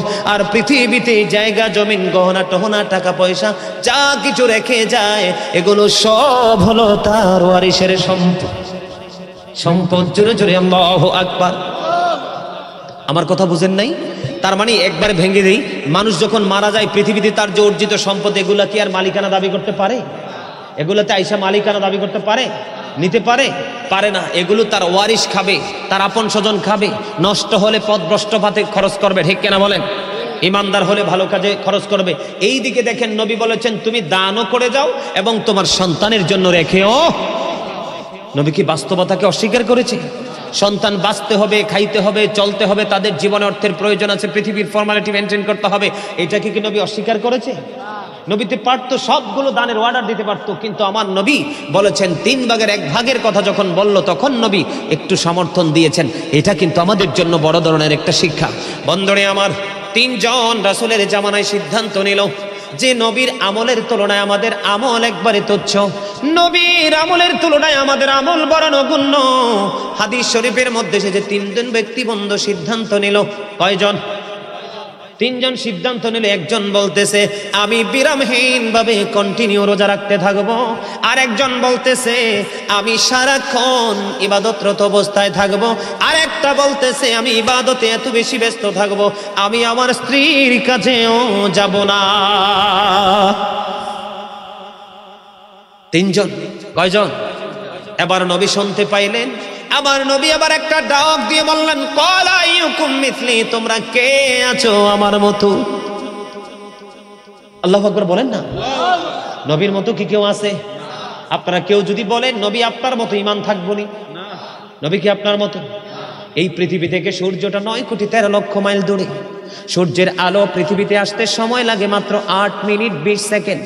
প্রতি সেকেন্ডে 1,86,000 মাইল বেগে পৃথিবীর দিকে ছুটে আসে। এই পৃথিবী থেকে আপনাদের এই জমিন থেকে চাঁদ বন্ধু মাত্র 1,40,000 মাইল দূরে। 1969 সনে নীল আর্মস্ট্রং $50 লক্ষ কোটি ব্যয় করে 2 বন্ধুকে নিয়ে তিনি চাঁদের দেশে গিয়েছিলেন। ওখান থেকে বিন্দু পরিমাণ বালুকণা নিয়ে পৃথিবীর বুকে ফিরে এসেছে। আপনার আমার নবী এই পৃথিবী থেকে বন্ধু ইশারা করতে দেরি 1,40,000 মাইল দূরে 4টা 2টা টুকরা হইতে দেরি হয় না। নবী আপনার মতো জীবনে বলবেন? কেউ বললে তাকে সমর্থন দিবে? নবী চ্যালেঞ্জ ছড়ে দিয়েছেন আজ থেকে 1,500 বছর আগে, ক্বালা আইয়ুকুম মিসলি, তোমরা কে আছো আমার মতো? কেউ আছে? আরে জোরে বলেন আছে? আপনি যদি থুতু নিক্ষেপ করেন কারো গায়ে পরে আপনাকে মাইরা তক্তা করে ফেলবে, কিন্তু আমার নবী যখন থুতু মুবারক নিক্ষেপ করতো সাহাবাই কেরাম হাত পেতে সবগুলো উঠিয়ে মুখে মেসেজ করে দিত, তখন তার স্কিনটা সিল্ক হয়ে যেত। উহুদের যুদ্ধে নবীর রক্ত মোবারক প্রবাহিত হলো, দান মোবারক শহীদ হলো। মালিক বিন সিনান দেখে সহ্য করতে পারলো না, বন্ধু দৌড়ে চলে গেল প্রাণের নবীর কাছে। নবী গো, সইতে পারছি না। আমার নবী রক্ত মোবারক চষতে শুরু করলো। মালিক বিন সিনান, নবী বলল ফালায়া দাও ইয়া রাসূলুল্লাহ, আল্লাহর ইজ্জতের কসম করে বলছি গো নবী, আমি আপনার একটা ফোঁটা রক্ত উহুদের জমিনে পড়তে দিব না গো নবী। এই কথা বলে বন্ধু নবী রক্ত মোবারক চষতে শুরু করলো। রক্ত মোবারক চুষতে চুষতে চুষতে চুষতে সব রক্তের ফোঁটা মোবারক চোষা যখন শেষ হয়ে গেল, আমার নবী হাদিস শরীফের মধ্যে এসেছে গোটা পৃথিবীর ইমানদারদেরকে ডেকে ডেকে বলল, রে আমার উম্মত, তোমরা দুনিয়ায় যদি কোনো জান্নাতি মানুষ দেখতে চাও তাহলে মালিক বিন সিনানকে দেখে না। আল্লাহু আকবার। নবীজি রক্ত মোবারক খেয়েছে। কোথাও লেখা আছে কোরআন হাদিসে যে নবী রক্ত মোবারক খেতে হবে? তার জন্য জাহান্নামের আগুন হারাম। বন্ধু, আমি আমার ওয়াজটা এখানে রেখে আরেকটু এক্সাম্পল দিব, নিবেন? নিতে রাজি আছেন? আকাশের মধ্যে বিশ্বের অ্যাস্ট্রোনমার যারা, তাদের গবেষণায় উঠে এসেছে আকাশের মধ্যে 200 crore গ্যালাক্সি আছে। আকাশের মধ্যে 200 কোটি ছায়াপথ আছে। প্রত্যেকটা ছায়াপথের মধ্যে 10,000 কোটি করে তারা আছে। সুবহানাল্লাহ বলেন না? আকাশের মধ্যে কয় শত কোটি ছায়াপথ? 200 কোটি ছায়াপথ আছে আকাশে। প্রত্যেকটা ছায়াপথের মধ্যে 10,000 কোটি করে তারা আছে। এর মধ্যে একটা তারার নাম হলো নিউট্রন স্টার। এই নিউট্রন স্টার তারাটার 1 চা চামচ পদার্থের ওজন হলো 1000 মিলিয়ন টন। তাহলে একটা তারার ওজন কত হতে পারে বের করার ক্ষমতা পৃথিবীর কারো নাই। আল্লাহ আসমানকে কোরআন দিতে চাইলেন যে আসমানে তো লোড সহ্য করতে পারে, আসমান বলল না। জমিনের বুক চিরে কত বিশাল বিশাল নদী, জমিনের বুকে দাঁড়িয়েছে কত বিশাল বড় বড় বহুতল ভবন, জমিনের বুকে দাঁড়িয়েছে কত বিশাল মোটা মোটা বৃক্ষবন্ধ। আল্লাহর অর্ডার যখন আসে কোন সঙ্গে সঙ্গে ফায়াকুন। দুর্ভিক্ষ যদি না আসে, ঘূর্ণিঝড় যদি না আসে, বন্ধু প্রাকৃতিক কোনো দুর্যোগ যদি না আসে, কখনো কোনো বিল্ডিং ধসে পড়ে না, গাছপালা কখনো ধ্বংস হয় না হয়। জমিনকে আল্লাহ বলল কোরআন নাও, জমিনটাও কোরআন নিতে রাজি হলো না। চাচা সমস্যা সমস্যা, জমিনটাও সব রাজি হলো না, আসমানও রাজি হলো না, জমিনও রাজি হলো না। আকাশে কোনো খুঁটি আসেনি, কথা কন না কেন? তবে কত লোড সহ্য করতে পারে এটার কি গণনা করা যাবে? জমিনও নিল না, আসমানও নিল না। কোরআন আসলো কার কাছে? আপনার আমার প্রাণের নবীর কাছে। নবী মক্কায়, কোরআন মক্কায়। প্রত্যেকটা সূরার নাম হয়ে গেল মাক্কি। নবী মদিনায়, কোরআন মদিনায়। প্রত্যেকটা সূরার নাম হয়ে গেল মাদানী। তাহলে নবী কোনদিন আমাদের মতো হতে পারে? আমার আগে আমার ভাই মাওলানা মোহাম্মদ হেলাল উদ্দিন সাহেব আলোচনা করেছে, নবী যে সূরা বনী ইসরাইলে 15 পারায় প্রথম আয়াতে বনী ইসরাইলে আল্লাহ মেরাজের খবর দিয়েছে। সূরা নাজমে পর্যন্ত আল্লাহর মেরাজের, আল্লাহর হাবিবের সাথে দেখা করেছে, সেই বয়ান করেছে। বন্ধু, একটা আসমান থেকে আরেকটা আসমানের দূরত্ব 500 বছরের রাস্তা, শুধু আসমান পাড়ি দিতে লাগবে 3500 বছর। কত? 3500 বছর পরে বন্ধু সিদরাতুল মুনতাহায়, ওখানে গিয়ে বন্ধু বাহন চেজ বোরাক চেজ রাফরাফ, এমন করতে করতে আল্লাহর আরশ পর্যন্ত বিশাল লম্বা আলোচনা। বন্ধু নবী এশার নামাজ পড়ে উম্মে হানির গড়ে এখান থেকে ফেরেশতা এসে ডাকলেন, জমজমের কিনারায় নিলেন, ওপেন হার্ট সার্জারি হলো, তার মানে সিনা সাক হলো। কি হলো? আস্তে আস্তে করে করে করে করে বন্ধু শেষ পর্যন্ত গেল। এই রজনীতে আবার নবী ফিরে আসলো। কেমনে বুঝে মানুষ নবী আপনার আমার মতো? বন্ধুরে আমার, এখন 3 জন সিদ্ধান্ত নিলে একজন বিবাহিত স্ত্রীর কাছেই যাবে না। এমনি করে করে 3 জন যখন সিদ্ধান্ত দিল, আমার নবী বললেন তোমরা কে আছো আমার মতো? 1000 জনম চেষ্টা করলেও আল্লাহর নবীর মতো করা কোনোভাবেই সম্ভব নয়। তোমাকে ইবাদত করতে হবে, পৃথিবীর কাজও করতে হবে। একটা মানুষের কাছে তার নিজের দায়িত্ব থাকে, তার পরিবারের দায়িত্ব থাকে, তার সমাজের দায়িত্ব থাকে, রাস্তায় চলতে গেলে রাস্তার হক থাকে। মানুষ যখন মারা যায় তার জানাজা দিতে হয়, এটাও মুসলমানের একটা হক। দাস দেখা হওয়া মাত্র সালাম দিতে হয়, ক্ষুধার্তকে বন্ধু খাবার খাওয়াইতে হয়, হাঁচি দিলে তার জবাব দিতে হয়, অসুস্থ হলে তার সেবা করতে হয়, কেউ ডাক দিলে তার ডাকে সাড়া দিতে হয়, মৃত্যুবরণ করলে তার জানাজায় অংশগ্রহণ করতে হয়। একটা মানুষ প্রত্যেকটা কাজ যখন ধাপে ধাপে ধাপে ধাপে স্টেপ বাই স্টেপ যখন করতে পারবে, তাহলে সে হয়ে যাবে মুমিন। কথা কি বুঝে আসছে? কথা বলেন। ইসলামের প্রথম খলিফা কে? হযরতে আবু বকর, যাকে সিদ্দিক আকবর বলা হয়। বন্ধুরে আমার, হাদিস শরীফের মধ্যে এসেছে, আমার নবী একদিন প্রশ্ন করলেন, তোমাদের মধ্যে কে আছো যে আজকে রোজা রেখেছো? আমি কিন্তু আরেকটা জিনিস আপনাদেরকে আরেক দিকে নিয়ে যাচ্ছি। আমরা যে দূরে চলে গেছি আমল থেকে বন্ধু, শুধু ঈমান নিয়ে সফল হওয়া যাবে না, কারণ মিজানের পাল্লা আপনার জন্য আছে। ঠিক কিনা বলে? আমার নবী যখন প্রশ্ন করলো আজকে কে আছো রোজা রেখেছো, আবু বকর ডাক দিয়ে হাত উঠালেন, ইয়া রাসূলুল্লাহ আমি রোজা রেখেছি। জোরে জোরে বলেন না সুবহানাল্লাহ। এবার আমার নবী একটা ডাক দিয়ে বললেন, তোমাদের মধ্যে কে আছো রে আজকে জানাজা অনুসরণ করেছো? এবার আবু বকর হাত তুললেন, ইয়া রাসূলুল্লাহ আমি গো জানাজা অনুসরণ করেছি। এবার আমার নবী বললেন, তোমাদের মধ্যে কে আছো অসুস্থের সেবা করেছো? এবার আবু বকর বন্ধু হাত উঠালেন, ইয়া রাসূলুল্লাহ আমি আছি। আমার নবী বললেন, তোমাদের মাঝে কে আছো আজকে ক্ষুধার্তকে খাইয়েছো, মিসকিনকে খাইয়েছো? এবারও আবু বকর হাত তুললেন। এবার আমার নবী ডাক দিয়ে বললেন, এই 4টা গুণ যার মধ্যে পাইলাম সে জান্নাতি জান্নাতি। এখান থেকে আমি আপনাদেরকে বুঝাইতে চেয়েছি বন্ধু, শুধু জানলে হবে না, মানতে হবে। কারণ আমলহীন গান যেন বৃষ্টি শূন্য মেঘমালা, কৃপণ ধনী মানুষ যেন ফল ছাড়া গাছ, লজ্জাহীন নারী যেন লবণ শূন্য খাবার, তওবাহীন যৌবন যেন চাল শূন্য ঘর, অত্যাচারী বাদশা যেন রক্ষক শূন্য মেষপালক। আমার কথা কি আপনারা বুঝতে পারছেন? বন্ধু, আমাদের আল্লাহকে রাজি করার জন্য রাসূলের ওয়ার্ডার, রাসূলের সিস্টেম নিয়ে আমাদের কম্পিটিশন করতে হবে। বন্ধুরে আমার হযরতে ওমর ইসলামের দ্বিতীয় খলিফা, তিনি বললেন জীবনে কোনোদিন, হাদিস শরীফের মধ্যে এসেছে, জীবনে কোনোদিন আবু বকরের অগ্রবর্তী হতে পারলাম না, জীবনে কোনোদিন আবু বকরকে হারাতে পারলাম না। সারা জীবন প্রত্যেকটা মুহূর্তে আবু বকর সব জায়গায় সামনে সামনে।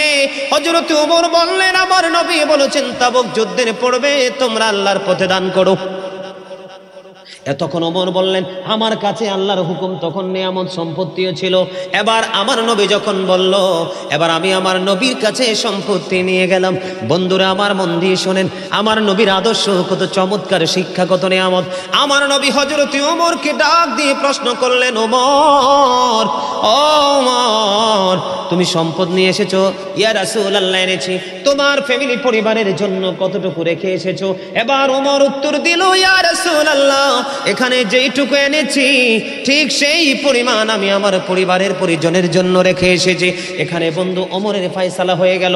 আমার নবী আবু বকরকে ডাক দিয়ে প্রশ্ন করলেন, রে আবু বকর, তুমি কি রেখে এসেছো তোমার ফ্যামিলি পরিবারের জন্য?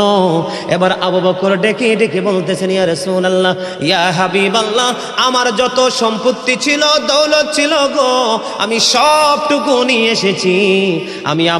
আমি আমার ফ্যামিলি পরিবারের জন্য আল্লাহ এবং আল্লাহ রাসূলকে রেখে এসেছি। জোরে জোরে বলেন না সুবহানাল্লাহ। বন্ধুরে আমার, এগুলো আমাদের জন্য শিক্ষা। এবার ওমর ডেকে ডেকে বলে, আমার আজকেও পারলাম না, আমার জীবনে মনে হয় কোনোদিন আবু বকরের অগ্রবর্তী হতে পারবো না। জোরে জোরে সুবহানাল্লাহ। তারা নবীর জন্য জীবন রেডি রেখেছেন, ইসলামের জন্য জীবন তারা রেডি রেখেছেন, নিজের উপার্জিত অর্থ ইসলামের জন্য বরাদ্দ রেখেছেন। আল্লাহর হুকুম নবীর মাধ্যমে তারা জানতে পেরেছেন, প্রত্যেকটা অর্ডার তারা মানার জন্য কন্টিনিউয়াসলি তারা তৎপর ছিলেন। বন্ধু, এইভাবে করে করে তারা সাহাবী হয়েছে। আমার দিকে তাকান, বড় পীর আব্দুল কাদের জিলানী গাউসে পাক আছে না নাই? খাজা গরিবে নওয়াজ আছে না নাই? বন্ধুরে আমার, খাজা গায় বড় পীর আব্দুল কাদের জিলানী, মহিউদ্দিন আব্দুল কাদের জিলানী রহমতুল্লাহি আলাই থেকে ধরে কিয়ামত পর্যন্ত পৃথিবীতে যত আল্লাহর ওলি পয়দা হবে, সবগুলো আল্লাহর ওলিকে যদি একটা পাল্লায় তুলে দেওয়া হয়, সাহাবায়ে কেরামদের ঘোড়ার খুরার নিচের 3 আঙ্গুলের 1 চিমটি মাটি যদি একটা পাল্লায় তুলে দেওয়া হয়, তারপরেও সাহাবীদের ঘোড়ার খুরার নিচের 3 আঙ্গুলের 1 চিমটি মাটির ওজন ভারী হবে। কথা কি বুঝতে পারছেন? সম্মানিত উপস্থিতি, অনেক লম্বা আলোচনা হয়েছে, আর আলোচনা করব না। আর একটু করব? আপনারা শুনবেন? আর একটু শুনবেন? মাশাআল্লাহ মাশাআল্লাহ। এই একটা হাসি হচ্ছে প্রেমের হাসি, আর একটা হাসি হচ্ছে উপহাসের হাসি। এই উপহাসের হাসি যদি হাসো তাহলে কিন্তু ধ্বংস হয়ে যাবা, শেষ। একদম স্ট্রেট ফরওয়ার্ড কথা। হাসি একটার মধ্যে থাকে মাধুর্য, আর একটা থাকে মাধুর্যহীন। কথা বলেন, আমার কথা কি বুঝতে পারছেন? আমার দিকে তাকান। তো এই যে আমি কথাগুলো বললাম, এই কথাগুলো থেকে কি আপনারা কিছু অনুভব করতে পারছেন? আমি বোঝাইতে চাই আপনাদেরকে, আজকের যে মাহফিলটা হলো, এই মাহফিলের জন্য কিন্তু আমি আমার আজকের দিনে ফ্যামিলি, পরিবার, আমার আপন স্বজন, আমার পাড়াপড়শি, তাদের প্রতি আমার যে দায়িত্ব আছে, মাহফিল করতে হবে, মাহফিলে আসতে হবে, এই জন্য আমি তাদের দায়িত্বকে অবহেলা করে এড়িয়ে দিব, এইরকম কোনো শিক্ষা আমার নবী দেয় নাই।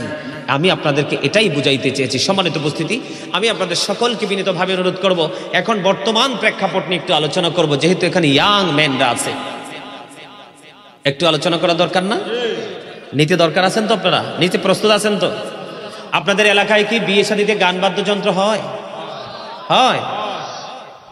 ইমাম সাহেবরা কি আবার ওই বিয়ে বাড়িতে যাইয়া দাওয়াত খায়? টাকা পয়সা হলো? নাউজুবিল্লাহ, নাউজুবিল্লাহ বলেন। কারণ এই স্টেজে যদি, আমার কথা শোনেন, ধরেন একটা এক্সাম্পল দিই, 2 দিন ব্যাপী মাহফিল, হ্যাঁ, গতকালকে যদি এই স্টেজে গান বাদ্যযন্ত্র হতো, আজকে কিন্তু এই স্টেজেই প্যান্ডেলে দিনের দাওয়াত কোনোদিনও হতো না। কারণ যেখানে হারাম কাজের সূচনা হয়, সেখানে কখনোই হালাল কাজ হতে পারে, এটা হারাম। বর্তমান প্রেক্ষাপট, যুব সমাজদেরকে নিয়ে একটা কথা বলবো। The music and musical instrument will be increased.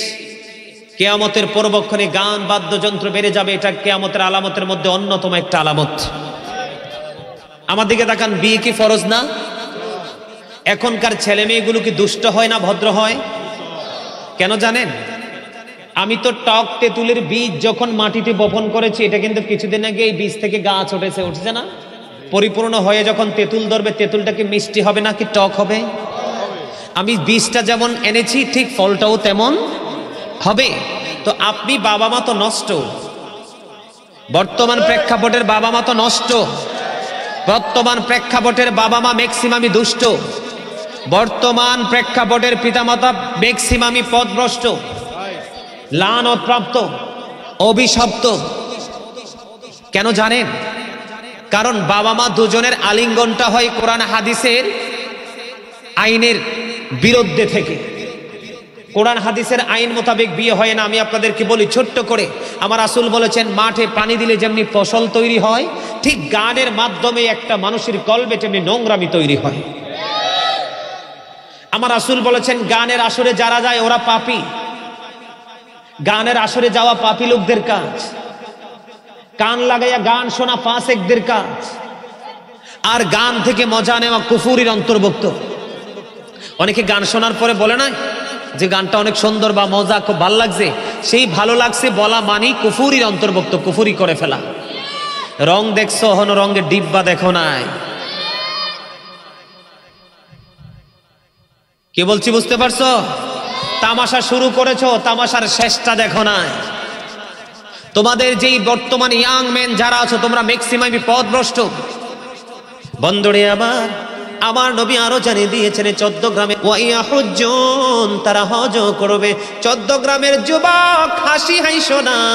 যারা হাসতেছো তোমাদের হাসিটাও কলঙ্কজনক হাসি, কারণ আমি বলছি কোরআন হাদিসের কথা আর তুমি করছো তামাশা। তুমি বেয়াদব এবং সীমালঙ্ঘন হওয়ার জন্য এইটুকুই যথেষ্ট, ঠিক কিনা বলেন? আল্লাহ বলেছেন ইন্নাল্লাহা লা ইয়াহদি মান হুয়া মুসরিফুন কাযাবুন, আছে না নাই? আল্লাহ বলেছেন ইন্নাল্লাহা লা ইয়াহদি মান হুয়া মুসরিফুন কাযাব। কিও আল্লাহ রাব্বুল আলামিন বলেছেন মিথ্যাবাদী এবং সীমা লঙ্ঘনকারীদেরকে আল্লাহ সৎ পথে পরিচালিত করেন না, হেদায়েত দেয় না। কিও মিথ্যা বললাম? আল্লাহ রাব্বুল আলামিন বলেছে বন্ধু, নবী বলেছেন আল্লাহ মানবে, রাসূল মানবে, হজ করবে, নামাজ পড়বে, রোজা রাখবে, আর রাসূলুল্লাহ তারপরেও কি তাদের এই সাজাটা বহাল থাকবে? নবী বলেছে হ্যাঁ, তারপরেও তাদের এই সাজাটা বহাল থাকবে, কারণ তারা গান বাদ্যযন্ত্রের আসর বসাইবে। বুঝতে হবে। এজন্য বলছি রং দেখছো, রঙের ডিব্বা দেখছো না। তামাশা শুরু করেছো, শেষটা দেখো নাই। চাবুক দেখেছো, চাবুর বেত্রাঘাতের কত যন্ত্রণা সেটা দেখো নাই। কি মনে করেছো তোমরা এই পাওয়ার যেই কোনো মুহূর্তে লেস হয়ে যেতে পারে? Just time, no complain and no argument. কোন তর্ক, কোন বিতর্ক, কোন ধরনের কোনো কিছু চলবে। আমি যে বলেছিলাম মনে আসেনি? মানুষের এই একদম চুপ, একবারে চুপ না থাক, এরা থাক, এদেরও দরকার আছে, কারণ এরা আলোচনা শুনতে শুনতে একদিন বুঝবে দোষ তো আপনাদের মুরব্বীদের। আপনারা আগে আসতে পারেন নাই? আপনাদের মসজিদেও পিছনে যেয়ে বসেন, একবারে বারান্দায় 0 পয়েন্টে বসেন। আজানের টাইম দিলে চিন্তা করেন, ঘড়ি দেখেন জামাত কখন হবে, জামাত কখন হবে, জামাতের টাইম ধরে ধরে মসজিদে যান। আপনারা আগে আসতে পারেন না? জুমার দিনে যাইয়া দেখি প্রথম কাতারে বাচ্চারা বসে আছে। আরে এগুন আর হেগুন ব্যাগুন একরকম, ঠিক কিনা বলেন? ব্যাগুন একই রকম। আমি এদেরকে আন্তরিক মোবারকবাদ জানাই। আরে মনে করবেন, যেদিন মনে করবেন বাচ্চারা একবারে সাইলেন্ট হয়ে গেছে, চুপ হয়ে গেছে, মনে করবেন কিয়ামত খুব কাছে। বাচ্চা, এদের স্বভাবই হবে বাচ্চার মতো। এদেরকে আদর দিয়ে ভালোবাসা দিয়ে ধীরে ধীরে গড়ে তুলতে হবে। আপনারা জানেন কয়টা বাবা মা সন্তানের দায়িত্ব পালন করছেন? যদি বাবা মা সন্তানের দায়িত্ব পালন করতেন, আজকে আপনার ছেলে মসজিদ ছেড়ে গানের আসরে যেত না। হাইয়া আলাস সালাহ শোনার পরেও বন্ধুরবাসী বাজারে আমার কানে কানে সেই সুরে কান দিত না। কয়টা বাবা মা দায়িত্ব পালন করেছেন? রাসূল বলেছেন আদিবু আওলাদাকুম আলা সালাসি হিসালিন হুব্বি নবীকুম ওয়া হুব্বি আহলি বাইতিহি ওয়া আলা কিরাআতিল কোরআন। রাসূল বলেছেন তোমরা তোমাদের সন্তানদেরকে তিনটি বিষয় শিখাও। একটা হলো হুব্বি নবীকুম, teach the love of the prophet, নবীর প্রেম শিখাও। ওয়া হুব্বি আহলি বাইতিহি, ও টিচ ফ্যামিলি লাভ, নবীর পরিবারের ভালোবাসা শিখাও। এরপরে বলেছেন ওয়া আলা কিরাআতিল কোরআন, learn to recite the holy Quran, কোরআন তেলাওয়াত শিখাও। কয়টা বাবা মা সে দায়িত্ব পালন করছেন? বাচ্চাটা একটু মাথা তোলা হইলে নিয়ে ভালো করে খাইতে জানে না, বাবা এবিসিডি পড়ো, আলিফ বাতা পড়ানোর কোনো খবর নাই। আজকে সমাজে দায়ী আপনারা, আমরা। বাবারা মনে রাখতে হবে, আমার দিকে তাকান, every parent should take care their children very carefully. প্রত্যেকটা পিতামাতার উচিত তাদের সন্তানের দায়িত্ব যত্ন সহকারে পালন করা। আর আমরা সন্তান হিসাবে we should obey our parents, আমাদের প্রত্যেকের উচিত আমাদের পিতামাতাকে মান্য করা। কথা কি বুঝতে পারছেন? আপনি মোবাইলে গান শোনেন, ঘরে টিভির পর্দায় শোনেন, বিয়ে বাড়িতে যেয়ে শোনেন, অথবা টাকা খরচ করে গানের আসর বসান, অবস্থা কখনোই ভালো হবে না। আপনি যখন গান বাদ্যযন্ত্রের মাধ্যমে বিবাহের সূত্র তৈরি করবেন, এই বাচ্চা দেখবেন ওয়া ওয়া বলে কাঁদবে, একটা দুইটা কথা বলতে পারে, খাবার খাওয়াইতে পারবেন না। মোবাইলটা দিতে দেরি, বাচ্চা দেখবেন চুপ হইতে দেরি হবে না। এটাই বাবা মার জন্য সবচেয়ে বড় অভিশাপ। মনে করতে হবে। এই আমার দিকে তাকান বন্ধুরে আমার, আগামী দিনে দেখবেন বাংলাদেশ মেধাশূন্য হয়ে যাবে। কি হয়ে যাবে? মনে রাখবেন, গাজী সুলাইমান আল কাদরি একটা কথা বলবে, কারণ বন্ধু তাদের প্রতিভাকে বিকাশ করার জন্য কোনো এক্সাম্পল তারা দিতে চায় না, কোনো এক্সাম্পল নিতে চায় না, কোনো প্লেসকে তারা বেছে নিতে চায় না। জন্মের পরে মোবাইল নামক এক অভিশপ্ত বস্তু তার হাতে চলে আসে, এটার মধ্যে যত দুষ্ট, যত চরিত্রহীন, যত নোংরামি, সব কিছু দেখে দেখে বাচ্চার বিবেকটাকে শুরু থেকে মস্তিষ্কটাকে একবারে ধ্বংস করে দেয়। এখান থেকে বেরিয়ে আসতে হবে, জাতিকে উন্নতির ধারাবাহিকতা ধরে রাখতে হবে বন্ধু। এখান থেকে আমাদেরকে সচেতন হয়ে আসতে হবে। এবার আমি যদি যাই বন্ধু, আরেকটা টপিক দিব, নেবেন কিনা? ম্যাক্সিমাম যুবকের পরনে জিন্স প্যান্ট। আমাকে রিসিভ করার জন্য কয়েকটা মোটরসাইকেল গেল, নজর দিয়ে চাইয়া দেখলাম এখানে আমার লগে একটা আছে, এটাও গেছিল মনে হয়, গেছিল না আগে জানতা, একটা গেছে, এটার পরনেও জিন্স প্যান্ট আছে না নাই? ওই এনে একটা বসে রয়েছে টুপিওয়ালা, জিন্স প্যান্টওয়ালা আছে না নাই?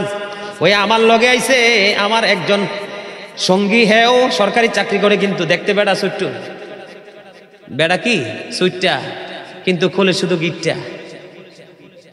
আমার লগে জিন্স প্যান্ট পরে এসেছে বন্ধু, আমার দিকে তাকান। ম্যাক্সিমাম যুবক জিন্স প্যান্ট পরেছো, কলঙ্কজনক পোশাক রে, তোমরা জানো না।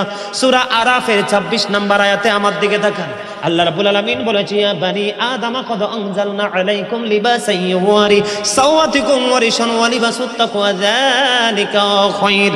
আল্লাহ বলেছেন, হে আদম সন্তান, আমি তোমাদের জন্য পোশাক দিয়েছি, পোশাক পরো, লজ্জাস্থান রাখো, যা তোমাদের সৌন্দর্য বৃদ্ধি করে দিবে। এখানে সবচেয়ে বড় মজার কথা হলো লিবাসুত তাকওয়া যালিকা খায়র। আল্লাহ যত পোশাক দিয়েছে এর মধ্যে সবচেয়ে উত্তম পোশাক হলো তাকওয়ার পোশাক। বন্ধু ওয়াজ হলো এগুলো, ওই যে নবীর আদর্শের কথা বলছি। আমরা ইমানদার পুরুষ যারা, তাদের পোশাক উপর দিয়ে থাকবে নাভি বরাবর অথবা উপরে, নিচের দিক দিয়ে থাকবে বন্ধু টাকনোর উপরে। লুঙ্গি বলেন, প্যান্ট বলেন, পায়জামা বলেন, ট্রাউজার বলেন, যেটাই পরেন উপর দিয়ে থাকতে হবে নাভি বরাবর, কারণ নাভির নিচের অংশটাই লজ্জাস্থান শুরু। কথা বলেন না কেন? এবার আসেন বন্ধু, এখন বলে হুজুর জিন্স প্যান্টের কাছে কেন গেলেন? কারণ এটা মুখস্থ একটা অভিশপ্ত পোশাক, কারণ এটা কোনো ইমানদার আবিষ্কার করেনি। আমাদের জন্য ব্রাশ আবিষ্কার করে মেসওয়াকের মতো একটা সুন্নাতকে মেরে ফেলেছে বেঈমানেরা কৌশলী। বাংলার আনাচে কানাচে ফুরকানিয়া মাদ্রাসা সকাল যখন হতো, বুড়ি বুড়ে বন্ধু কোরআন তেলাওয়াতের আওয়াজ শোনা যেত।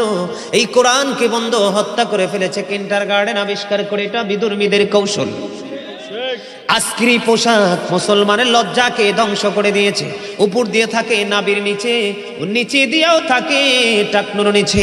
এখন যদি বলি তুমি এটা উপরের দিকে ওঠাও, সে ওঠাইতে পারবে না, কারণ তার জন্মই হয়েছে ছোট্ট হয়ে। কথা কয় না? জন্ম কি হাজার টানলে উপরে উঠবে না, কারণ বেঈমানদের এটাই হলো কৌশল। এবার আসেন বন্ধু, আমি একটু হাদিস শরীফের দিকে যাই। নবী বলেছেন, আল্লাহ রাব্বুল আলামিন যারা অহংকার করে করে টাকনো নিচে ঝুলিয়ে ঝুলিয়ে পোশাক পরে, তাদেরকে কিয়ামতের দিন ক্ষমা করবে না। আল্লাহ রাব্বুল আলামিন বলেছে যারা ব্যবসা করতে গিয়ে ওজনে কম দেয় তাদেরকেও ক্ষমা করবে না। মানুষ বিপদে পড়লে উপকার করে, সুযোগ পাইলে তাকে খোটা দেয়, এইরকম মুসল্লি আছে, তাদেরও কোনো ক্ষমা নাই। আমার ওয়াজ হলো বন্ধু পোশাকের দিকে, কোন দিকে? এখন আপনারা বলবেন যে হুজুর নিচে দিয়ে বটে ফেলবো, আমি মেনে নিলাম নিচে দিয়ে বটবেন, আমি অ্যাকচুয়ালিটি মেনে নিলাম বন্ধু, কিন্তু উপর দিয়া কেমন করে বৈধ করবেন? আল্লাহ কন্ডিশন দিয়েছেন দুইটা, উপর দিয়ে এবং নিচে দিয়ে। নিচেরটা থাকবে টাকটার উপরে, উপর দিয়ে থাকবে নাভির উপরে। নিচে দিয়ে বটে উপরে উঠাতে পারবেন, কিন্তু উপরটাকে উপরে উঠাতে পারবেন না। দেখছেন নাকি কৌশলে পোশাক বানিয়ে দিয়েছে। আমার দিকে তাকান, এবার এই জিন্স প্যান্ট পরে মুসল্লি মসজিদে যায় কি যায় না? আজকের পর থেকে যুবকদেরকে বলবো, কত সুন্দর পাঞ্জাবি ঘরে তাও দিয়ে রাখি, হিন্দুরার পূজার দিন পাঞ্জাবি রামায়ান আছে, কথা কন না কেন? বন্ধুর বাড়িতে বিয়েতে যাবে, রং তামাশা করবে, ওখানে পাঞ্জাবি পরে যায়, লাল নীল হলুদ। আর একটা কথা বলে দেই, যুবকের দল একবারে টকটকে লাল কোনো জামা পরবা না, কোনোদিন এক কালার একবারে লাল। নবী বলেছেন যুবকরা স্বর্ণ পড়তে পারবা না, মুসলমানরা লাল জামা পড়তে পারবে না, নারীদের জন্য জায়েজ। বন্ধুরে আমার নবী মসজিদে অবস্থান করতেছেন, এক জনৈক ব্যক্তি এসে নামাজের নিয়ত করে ফেললো। নবী বলল তুমি ওযু করে এসো, তিনি ওযু করতে গেলেন, আবার এসে ওযু করে এসে নামাজের নিয়ত বানলো। নবী আবার বললেন তুমি ওযু করে এসো। এমনি করে করে বন্ধু কয়েকবার যখন নবী বললেন, কয়েকবার সর্বশেষে নবীকে প্রশ্ন করা হলো, ইয়া রাসূলুল্লাহ, ইয়া হাবিবাল্লাহ, নবী গো বারবার কেন বলছেন ওযু করে আসার জন্য? ইয়া রাসূলুল্লাহ, আমার নবী বলেছে কিয়ামত পর্যন্ত এই পোশাক পরে নামাজ পড়তে পারবে, নামাজ পড়লেও আল্লাহর দরবারে নামাজ কবুল হবে না। এই কারণে দেখবেন এখন মানুষ নামাজ পড়তেছে কিন্তু হেদায়েত, নামাজও ঠিক, সুদও ঠিক, ঘুষও ঠিক, মিছা কথা ঠিক, যত অন্যায় সব ঠিক, আবার নামাজও। আপনি নামাজকে পরিপূর্ণ করতে হলে সব দিকের পবিত্রতা লাগবে, পোশাকের পবিত্রতা লাগবে, পোশাকের যে কন্ডিশন সেটাকে মানতে হবে, বডি পবিত্রতা লাগবে। এবং বন্ধু সব ধরনের পবিত্রতা নিয়ে যদি নামাজ পড়তে পারেন তাহলে আল্লাহ ওয়াদাবদ্ধ আপনার পুরস্কারের ক্ষেত্রে, অন্যথায় পুরস্কার মিলবে না। এবার আসেন আমাদের সমস্যার একটা আছে ওযু। হযরতে সাদ রাদিয়াল্লাহু তাআলা আনহু ওযু করতেছেন, আমার নবী তার পাশ দিয়ে যাচ্ছিলেন, যাওয়ার সময় নবী বলল সাদ রে অপচয় করিও না। ইয়া রাসূলুল্লাহ, ইয়া হাবিবাল্লাহ, নবী গো যদিও কি অপচয় আছে? আমার নবী বললেন সমুদ্রের কিনারাও যদি ওযু করো অপচয় করিও না। বলে হুজুর রহস্য কি? আমার নবী ওযু করতেন মাত্র 1 কেজি পানি দিয়ে, 1 কেজি পানি দিয়ে, আর গোসল করতেন 4 কেজি পানি দিয়ে। এখন আপনি ওযু করতে যাই ট্যাপ এত মোটা করে ছাড়তেন, 1 কুলি দিতে দিতে আধা লিটার মাইনাস, 10 লিটারও যেমন দেখা যায় 10 লিটারে ওযু হয় না। এটা অপচয়, বাঁচতে পারবা না। নবী যে কন্ডিশন দিয়েছে বন্ধু, সুন্দর করে ওযু করবা শরীয়তের আইন মেনে, এই ওযু করনেওয়ালার পুরো বডি বন্ধু কিয়ামতের দিন নূর ঝলমল করতে থাকবে। নবী বলেছেন কাল কিয়ামতের দিন নবীর নির্দেশ মেনে যে ওযু করতে পারবে, ওই ওযু করনেওয়ালার জন্য 8টা জান্নাতের দরজা খোলা থাকবে, যেটা দিয়ে মন চায় সেটা দিয়ে ঢুকতে পারবে। এবার আসেন আমাদের নামাজে কবুল না হওয়ার আরো সমস্যা। প্রস্রাব করার পরে বন্ধু মিম্বরে যখন দাঁড়াই খুতবা দেওয়ার জন্য, দেখি ওরে বাপরে বাপ কি জমিদারের বেটা দৌড়ে আসতেছে গেটাপ টেটাপ নিয়ে। এবার প্রস্রাব খানায় গেছে, প্রস্রাব করে সাথে সাথে পানি খরচ করে মসজিদে। এই বড় লোকের বেটা গেটাপ সম্পূর্ণ তোমাদেরকে আজকে বলবো, এতদিন যেমনি প্রস্রাব করার পরে সাথে সাথে পানি খরচ করতা, আজকে খরচ করে দেখ, খরচ কইরো না।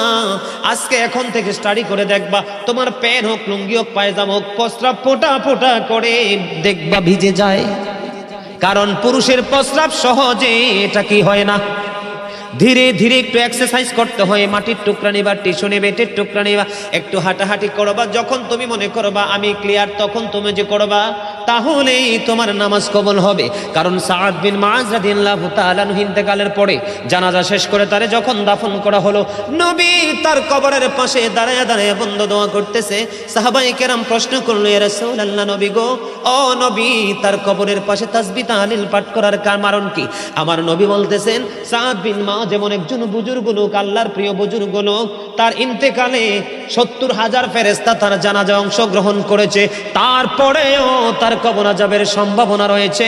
কেন গো নবী? কারণ সে প্রস্রাব করার পরে ভালো করে পবিত্র হতো না। নবী দোয়া করে দিলেন, আল্লাহ তাকে ক্ষমা করে দিলেন। প্রস্রাব করার সময় আপনাকে খেয়াল করে পবিত্র হতে। লা তুকবালু সালাতুন বিগাইরি তুহুর আলা সাদাকাতিন মিন গুলুল, পবিত্রতা ছাড়া ইবাদত কবুল। আবার হারাম টাকা যদি দান করেন সে দানও কবুল। মনে রাখতে হবে, এগুলো আমাদের কি বুঝতে হবে। এই কথাগুলো কি আপনাদের কাছে বিরক্তিবোধ হয়? এগুলো কি জেনে রাখার দরকার না আমাদের? কথা বলেন। আরে ওয়াজ তো এগুলোই দরকার, এগুলো আমাদের জানা দরকার, ঠিক কিনা বলেন? সম্মানিত উপস্থিতি, এগুলো বেশি বেশি করে মেনে চলবেন। চলতে রাজি আছেন? আরেকটা কথা বলি, এখন মানুষ অসুস্থ হলে নবী বলেছেন অসুস্থ মানুষের সেবা করো, খোঁজ খবর নাও। এখন কিন্তু আমরা অসুস্থ, সুস্থ মানুষের খবরে রাখি না, আর অসুস্থ হইলে তো প্রশ্নই আসে না। দুইটা হাদিস শরীফ বলবো। হযরতে সাওবান রাদিয়াল্লাহু তাআলা আনহু থেকে হাদিস বর্ণিত, নবী বলেছেন কোন মানুষ যখন একজন সুস্থ মানুষ একজন অসুস্থ মানুষের খোঁজ নিতে যায়, যতক্ষণ না পর্যন্ত সে ঘরে ফিরে না আসে ততক্ষণ পর্যন্ত সে যেন জান্নাতি ফল কুড়াইতে থাকলো। হযরতে আলী রাদিয়াল্লাহু তাআলা থেকে হাদিস বর্ণিত, আমার নবী বললেন যেই ব্যক্তি সকালবেলা কোনো রোগীর সেবা করার জন্য খোঁজ নেওয়ার জন্য বের হয়, বিকাল পর্যন্ত সে ঘরে ফিরে আসলো, যতক্ষণ পর্যন্ত ঘরে ফিরে না আসে ততক্ষণ পর্যন্ত 70,000 ফেরেশতা তার জন্য আল্লাহর কাছে ক্ষমা চায়। আবার কেউ বিকালে বের হলো, পরের দিন সকালে তার গন্তব্যে ফিরলো, এই সময়ের মধ্যে আরো 70,000 ফেরেশতা তার জন্য আল্লাহর কাছে মাগফিরাত কামনা করে। সম্মানিত উপস্থিতি, এইরকম করে করে আমাদেরকে প্রত্যেকটা জায়গা আমাদেরকে কি করতে হবে? জেনে বুঝে আমল করতে হবে, তাহলেই জীবনটা ধন্য হয়ে যাবে। বেশি বেশি করে নামাজ পড়বেন। কি করবেন? নামাজ করবেন, পবিত্র পোশাক। তবে আরেকটা কথা, সুটটুত খায়নি আপনাদের এদিকের মানুষ? হায় রে হায়, তো ওয়াজ করলাম কার জন্য? তখন শেষ তো। সুদের 70টা স্তম্ভ, এর মধ্যে 70 নাম্বারটা হলো যে সুদ খাইলো সে যেন তার আপন গর্ভধারিণী মাকে বিবাহ করলো। যে সুদের মাধ্যমে 1 টাকা উপার্জন করলো সে যেন 36 বার জিনা করলো। নবী মেরাজে গিয়ে একটা গোষ্ঠীর কাছে দিয়ে যাচ্ছিলেন, নবী দেখলেন এক একটা পেট ঘরের মতো বড় বড় মোটা মোটা। নবী জিব্রাইলকে বললেন এরা কারা? আবার নবী বলল, জিব্রাইল বলল ইয়া রাসূলুল্লাহ, এরা আপনার একদল নামদারি উম্মত, এটি যে সারা জীবন সুদ খাইছে। আমার নবী বলে এটির পেটের মধ্যে সাপ আর বিচ্ছু আমি নবী দেখতে পাইতেছি। সাপের চরিত্র কি? আদর করা না সবল দেওয়া?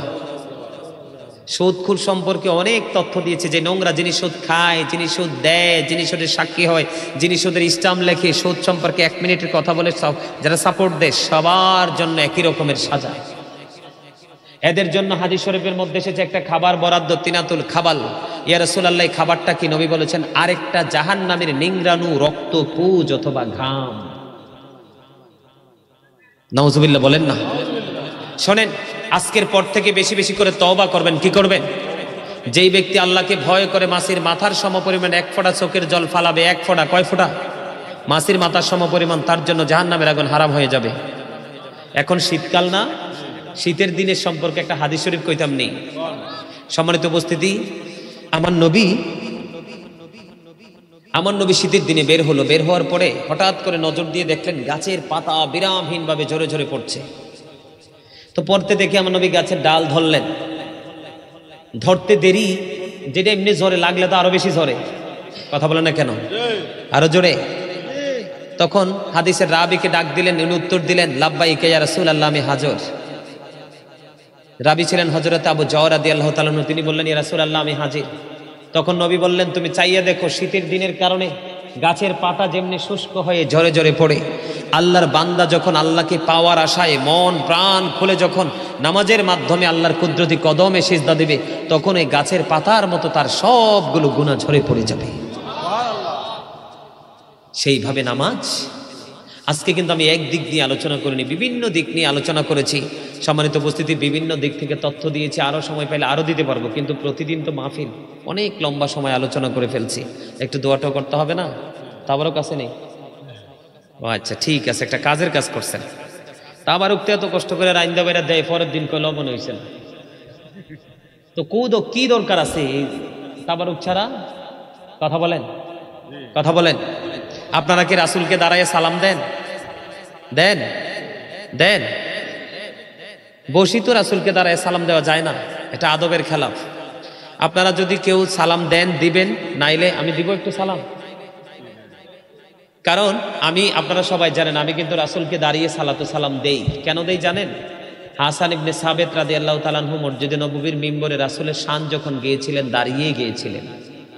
সুবহানাল্লাহ। আল্লাহ কোরআনে বলেছেন অত আজিরহু অত আখিরহু, আল্লাহ বলেছেন হেল্প হিম অ্যান্ড রেসপেক্ট হিম, তোমরা আমার হাবিবকে সাহায্য করো এবং সম্মান করো। আপনারা কেউ না দিলে আমি কিছু বলবো না, এটা মহাব্বত। কি এটা? মহাব্বতের থেকে আপনি যা করেন এটার মধ্যে কোনো ধরনের কোনো দলিল, ভালোবাসতে দলিল লাগে? আপনারা যদি কেউ না দেন বসে থাকবেন, আমি ছোট্ট করে রাসূলকে একটু দাঁড়িয়ে সালাম দিব, তারপরে দোয়া করে আমরা সবাই বিদায় নিব। রাজি আছেন? আমার আল্লাহ আল্লাহ আল্লাহ লা ইলাহা ইল্লাহ, আল্লাহ আল্লাহ আল্লাহ লা ইলাহা ইল্লাহ। সশরীরে জিন্দা নবীজি সোনার মদিনায়, আসুন সবাই দাঁড়াইয়া সালাম জানাই নবীজি। আল্লাহ আল্লাহ আল্লাহ লা ইলাহা ইল্লাহু, সালাম আলাইকা ইয়া রাসূল, সালাম আলাইকা ইয়া হাবিব, সালাম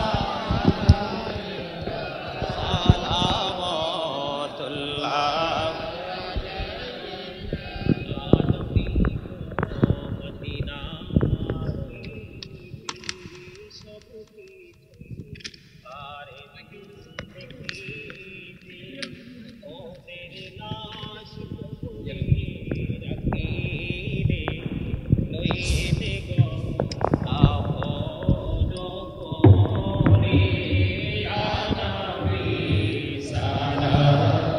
عليك يا رسول سلام عليك يا حبيب سلام عليك صلاة الله عليك।